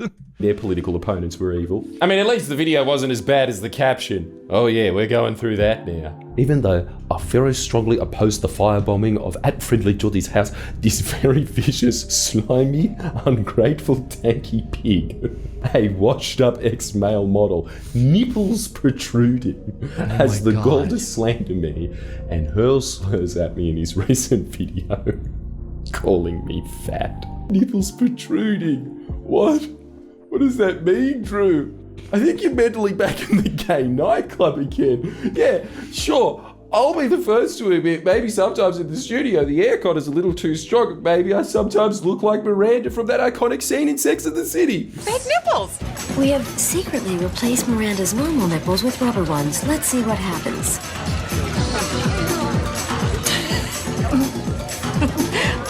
By the way, you're such a carry, always changing your mind like I'm Aiden and Mr. Big. But in the video you're talking about, I'm wearing a jacket. Where can you see my nipples? In fact, I think I've been wearing some form of this jacket in almost all my videos for over a year. Did my nipples make such a psychic impact on you? I just love the Australian. Oi, Homelander, they done nicked me boy. Homelander done nicked me boy and licked my nipples. Homelander done nipples nick me boy. Homelander done nipples me boy nipples. Homelander done licked me boy's nipples. That they're all you can think about when you picture me. Oh, brain rot increases with great propensity. Homelander done licked me boy's nipples. And talked about me wife's nipples. I don't know, I can't do the Australian accent. Are you Scottish? I am, dude. Oh. This isn't really helping you. I have a girlfriend defense, is it? Another reason to love Drew is this ad from when he ran for Senate. Check this. To show you just how serious I am about national security, I'm in a Ukrainian-made fighter jet flying above Brisbane right now. I see the horizon just like I see the future for Australian voters. With China threatening the Solomon Islands and threatening Darwin, we've got to protect our country. We can never give in. Never ever give in. I'll roll with the punches in Parliament, just like I'm rolling with punches in this fighter jet now. Politicians want us to sell out to China. I'll never allow it. I'll always defend Australia's sovereignty, no matter what.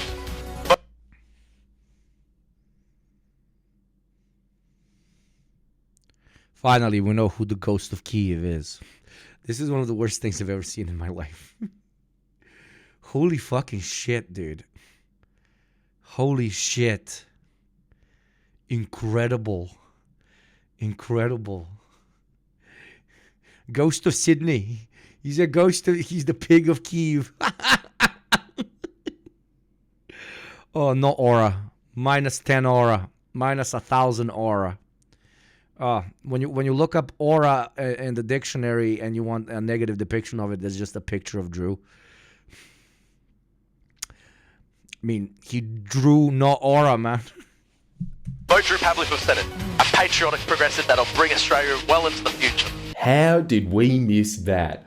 That is his only grab for attention that actually had my attention. If I knew he did that at the last election, I would have paid him out then. Drew Pavlik, Democratic Alliance. And then he does a classic Gerber-Gooley video to show how democratic he is. You see how he's always teetering on the edge of becoming everything he hates? Now, who am I kidding? Drew Maverick Pavlu would get my vote. Just look at this platform, guys. We have no other proper politician who calls out people's nipples. Them Homelander coming.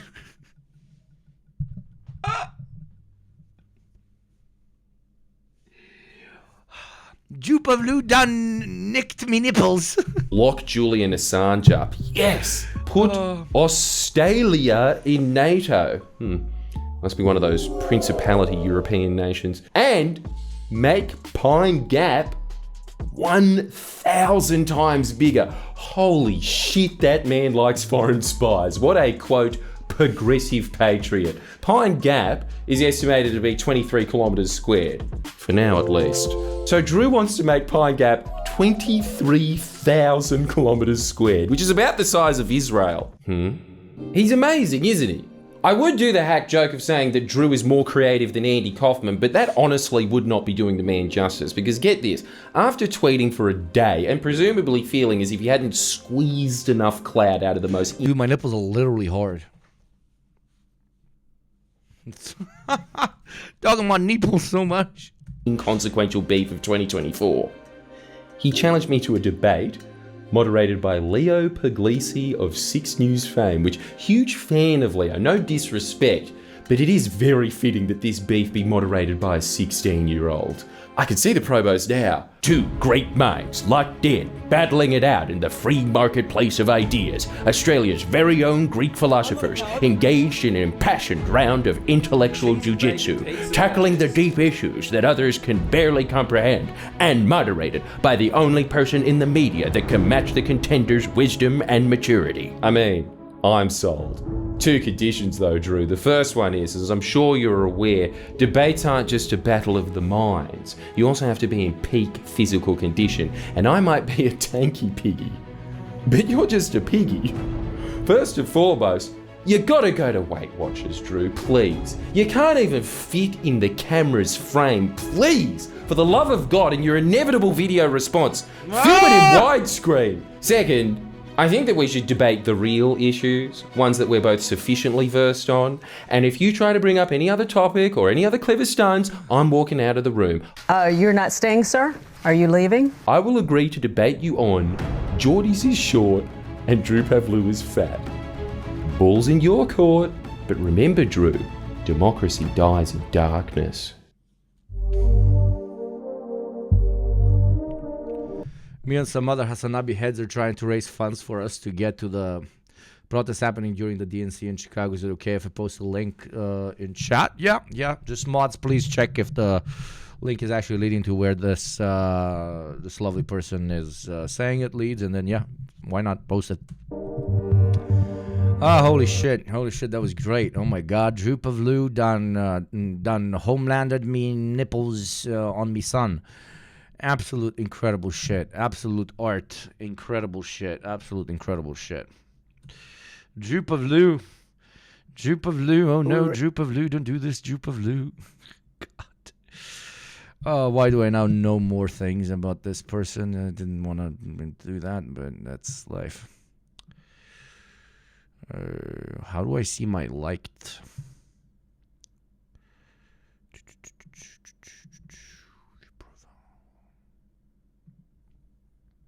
Fuck. Well, that's strange. They changed the outlook. Oh my God, shut the fuck up. Jesus. Okay, anyways. Let's look at the Jordan Peterson, Pierce Morgan. I was interview. just... Oh my God, look at that suit. He got Jesus one. He got another Jesus. He got another Jesus. Oh Lord. Oh my God. This is incredible.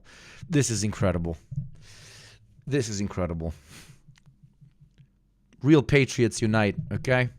Watching a congressman from the U.S. today. He's Orthodox now. No, we do not accept him. We do not accept him in Orthodoxy, okay? He's not accepted, okay? Not accepted.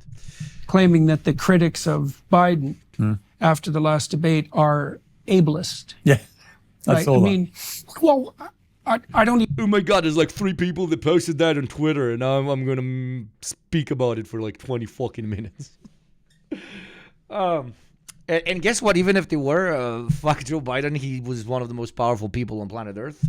You can call him out for everything, for his body weight, for his anything, okay? It's okay because he's at that level of power, okay? It's not punching down. even know what to think about that. It's like, I see. So now here's your theory. Your theory is that it doesn't matter whether the President of the United States is able, because all discrimination between being able and unable is a form of prejudice. And that even applies with regards to the President of the United States. No, nobody said that. Literally, absolutely everybody, especially on the left, which is usually, at least attempts to be as less ableist as possible, united in just calling Jordan Peterson's twin hunky brother, Joe Biden, a walking corpse that cannot think. Okay. And so that means that all... I love it when we create a thing that doesn't exist and then we fight against it. The entire right wing forever in the last 10 years. People who are concerned that there might be something astray with him cognitively that we're being lied to about at a level that's almost inconceivable are now equivalent to like KKK racists from the 1940s. And that's your argument. And by the way, in relation to the same critique of his vice president, should you dare to criticize Kamala Harris, you are de facto a racist. That Yes, the only reason, Gavin Newsom said that the other day. the only reason that you would feel the need to criticize this black woman who's vice president is not that she's been completely incompetent in her job, which any impartial observer would conclude, but it has to be because of her skin color and her gender. And even though that's why she... No. I specifically dislike Kamala because I am racist. I love her policies. I absolutely love her policies. I fuck with everything she does and says, but I specifically dislike Kamala Harris because I'm racist, okay? And sexist as well, okay? And I also hate Indian people, okay? He was put in the damn position to begin with. Joe Biden. I love talking. Like, is the guy calling people ableist for shit talking Joe Biden in the room here with us? Is he with us? I don't know if he is, but you know what is going to be in the room with us in exactly 2 minutes? Ads that will play all the time, drilling their fucking propaganda into your head. Well, don't take those propaganda pieces of shit for $6 a month or for free through Prime. Get this propaganda piece of shit to talk to you and propagandize you without any ad breaks and other bonuses while supporting the show. The choice is yours, the type of propaganda you want to consume.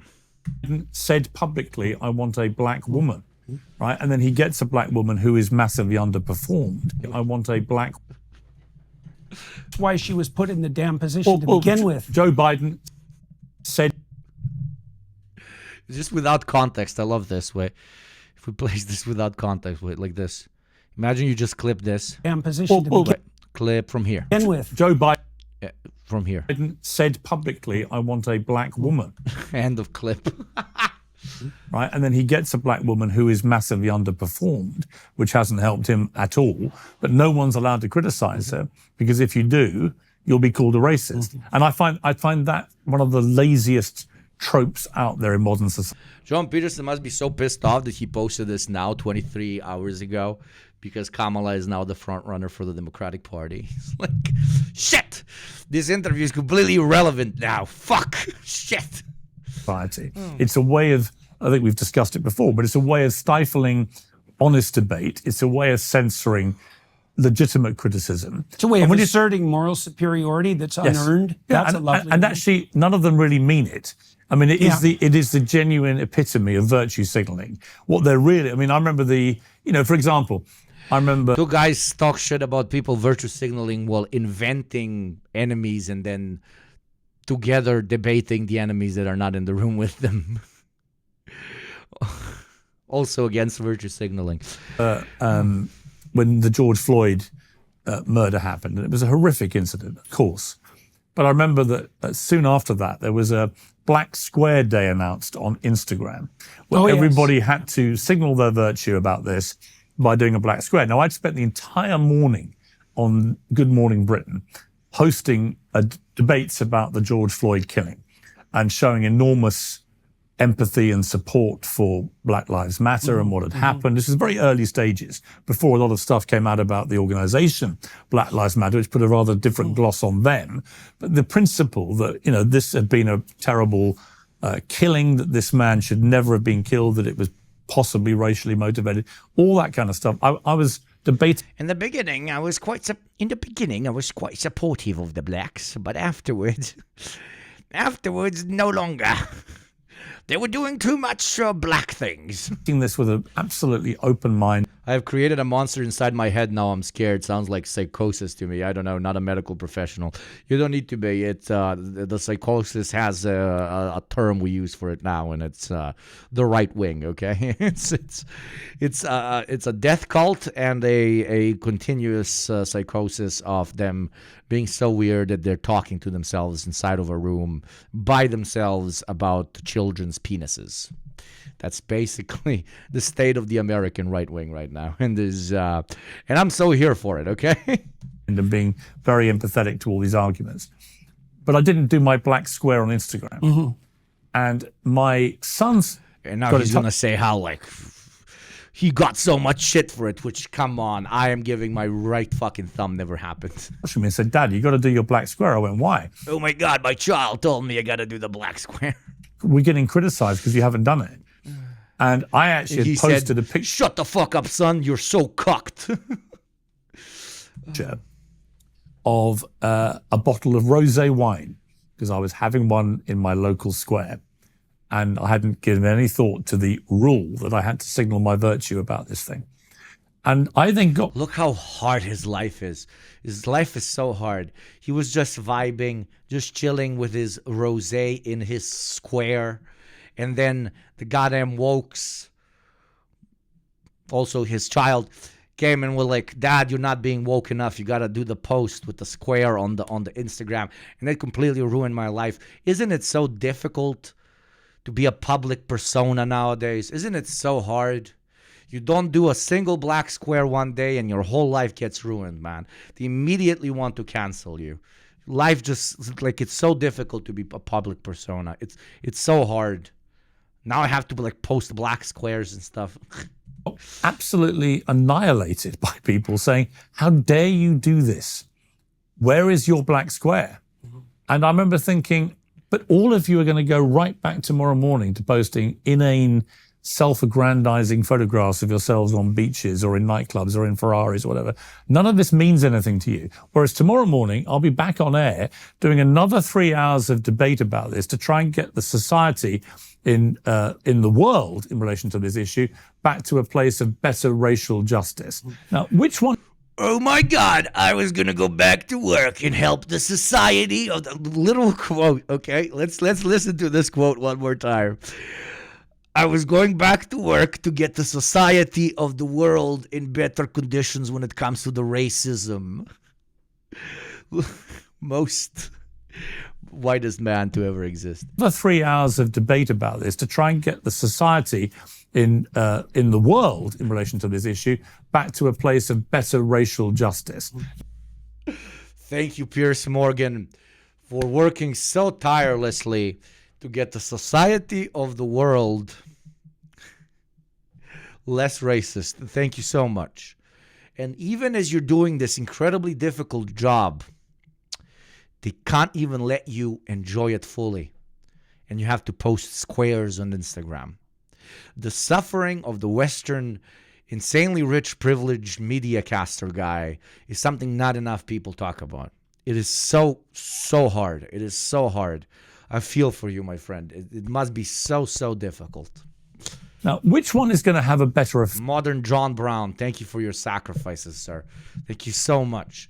And yet they don't appreciate you, and they're like, why didn't you do the post? And that really happened. The story definitely happened, absolutely. Effect on influencing people's There you go, minds. be an ableist again. Right, and that's the point, is that I found it such a trite and kind of pointless example of this cult of virtue signaling. It's worse than that. So I just finished a book, which is going to be published in November, and I walked through a sequence of biblical stories trying to explain what they meant. This is just two of your weird uncles that you never want to hang out with, but sometimes if the if the family gathering is big enough, the entire family knows they're weird, and they put them next to each other so they talk to each other instead of any other family member. Auraless uncles. Psychologically, and I spent some time on the book of Exodus for obvious reasons, and there's a commandment in there that people misapprehend. So I think it's the third commandment. Don't use God's name. Thou shalt not use the Lord's name in vain. And people think that means don't swear or curse. And it sort of means that. There's a peripheral meaning that is associated with that. Casual use of the sacred, let's say. But that isn't... Let's see how he twists this. What it means. It means don't claim divine virtue when you're working for your own purposes. And this... Yeah, and you shouldn't. And it's super cringe to do so. I agree. But what does that have to do with the rich guy in front of you complaining about how his life is really hard? Let's hear this again, okay? Welcome to religious studies. I can't believe this guy calls himself Orthodox Christian, okay? Fucking 11 years of religious studies that I'll never get back, but still, at least I learned something, okay? Okay, so this is the criticism, But right? that isn't what it means. It means don't claim divine virtue when you're working for your own purposes. Yes, okay? Don't claim divine virtue when you are working for your own purposes. Also, the guy...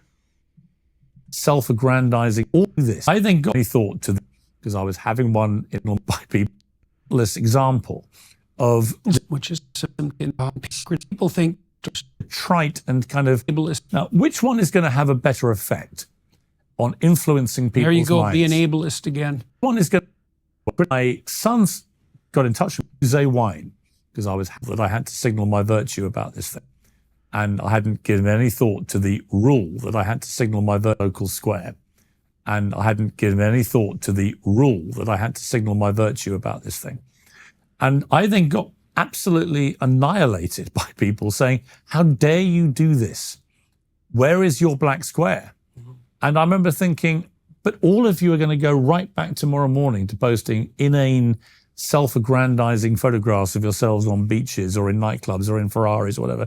None of this means anything to you. Whereas tomorrow morning, I'll be back on air doing another 3 hours of debate about this to try and get the society in the world in relation to this issue back to a place of better racial justice.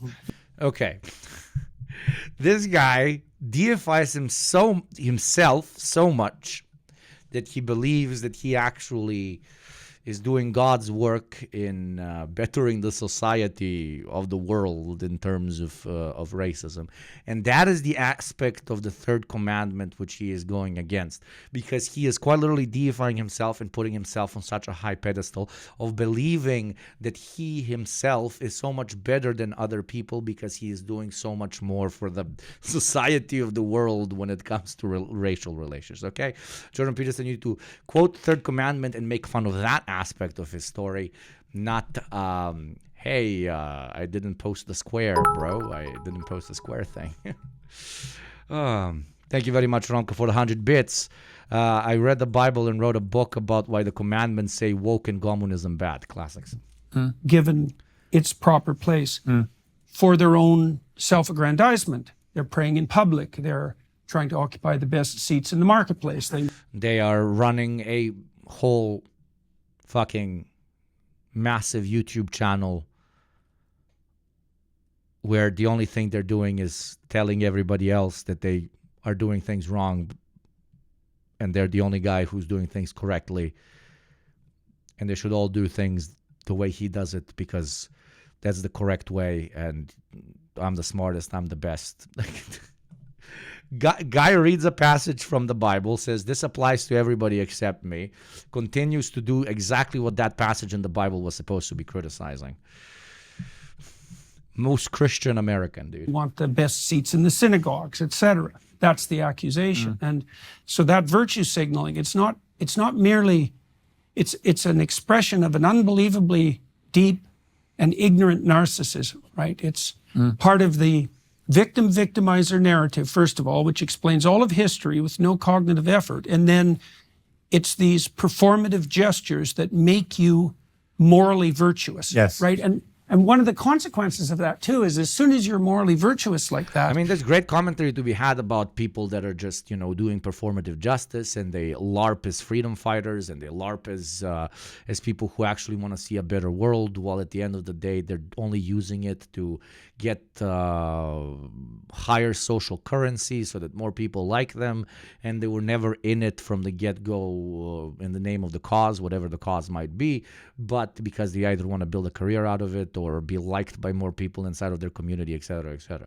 And that would be a great argument to be made if it wasn't directly given by two men, two multi-millionaires running a fucking, in case of Jordan Peterson especially, a fucking insanely selfish right-wing reactionary show, acting quite literally in complete contrast to what that specific quote that he was using from the Bible would immediately call out as hypocritical and self-aggrandizing. But no, of course not. You get to specify the victimizer who's your enemy and tear them into shreds, and that's actually a moral act. And I mean, you saw... But that's exactly what you're doing. You're talking about the woke mobs and what they're doing to you by calling you idiots for not, quote-unquote, virtue signaling in the way they want you to virtue signal. But you're virtue signaling, literally. that you're better than them because you are not virtue signaling. Dude, does anybody listen to these guys and like, this is my fucking hero? A bit of that you said with the black square. Yeah. But it's an unbelievably pathological.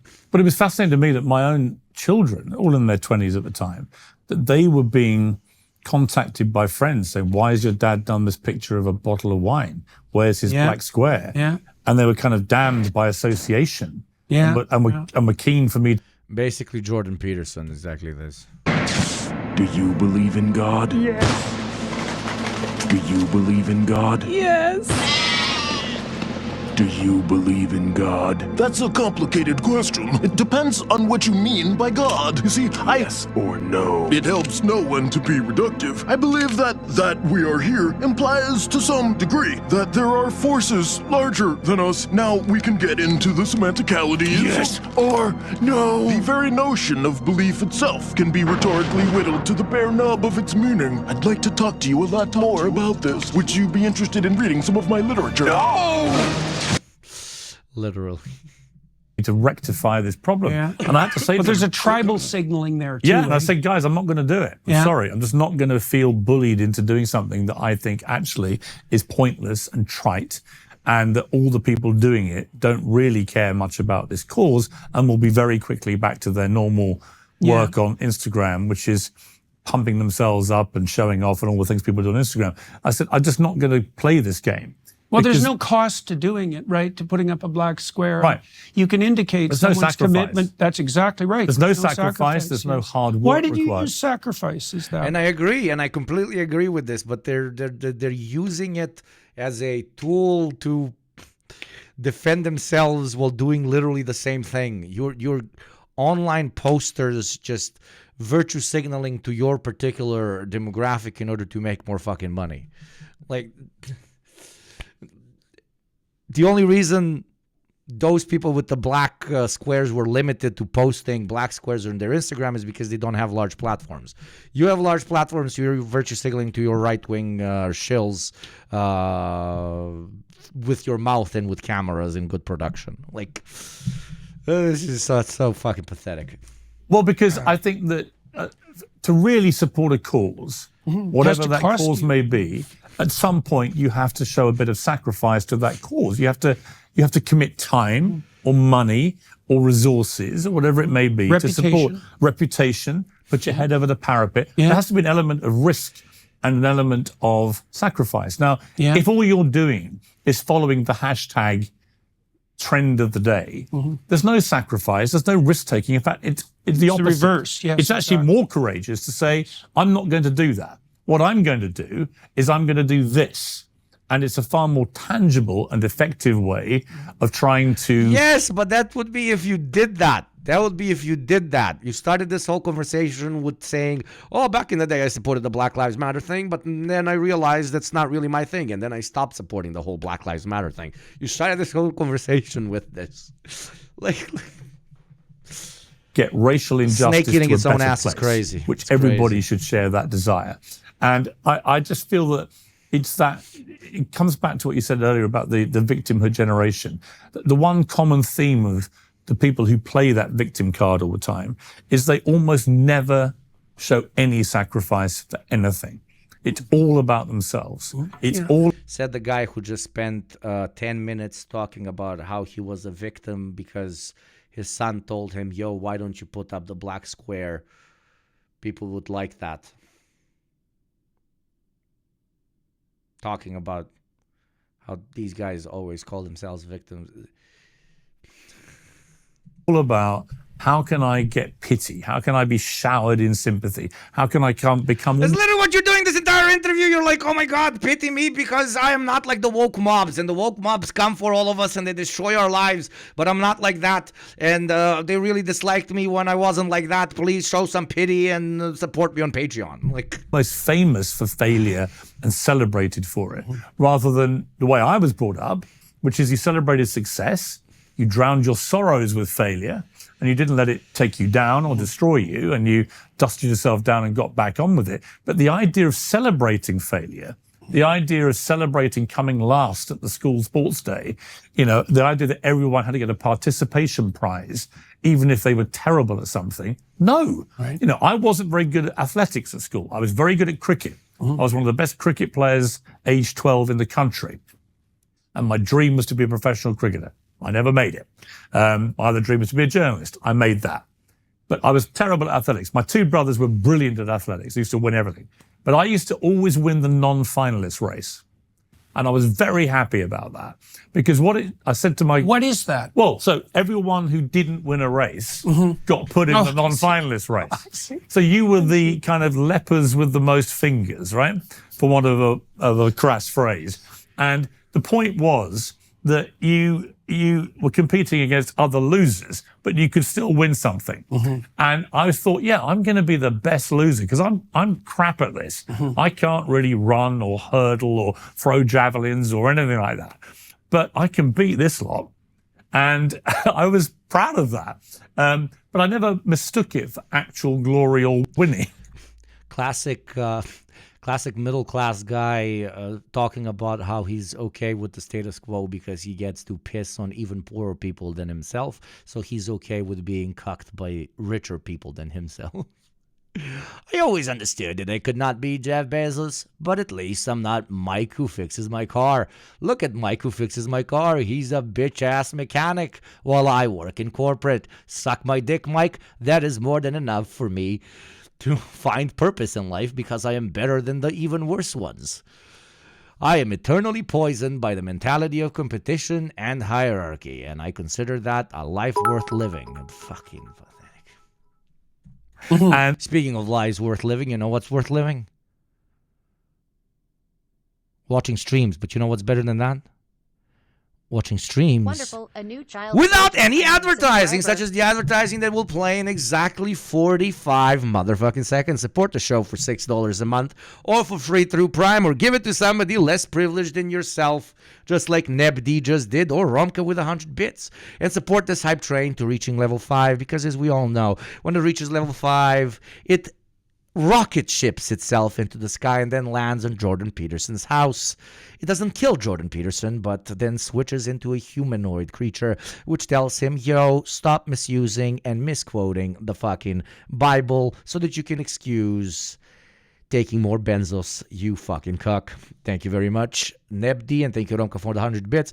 This shit is so sad yet so entertaining. We need more of this. I actually want to read his bullshit book, to be honest. Just pirate it, please. It's like a Marxist.com rabbit hole, but shitty fiction. I can imagine. And I think people that, I see people on social media, they say, I'm so proud of myself. I just passed my driving test at the 11th attempt. And I'm like... Can we go to Jordan Peterson's house and take back the Soviet paintings he has? No, I have said this 100 times. After the revolution, I am the one getting Jordan Peterson's house. Only I. We are reinstalling private property only so they can own Jordan Peterson's house, okay? That is my whole motivation for communism. I actually want Jordan Peterson's house. And as punishment, we're going to put him in a room and we're going to make him post black squares with hashtag BLM all day, every day.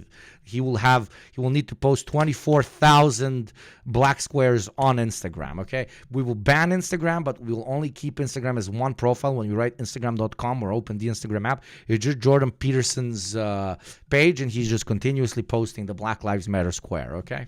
That is his hell. That is his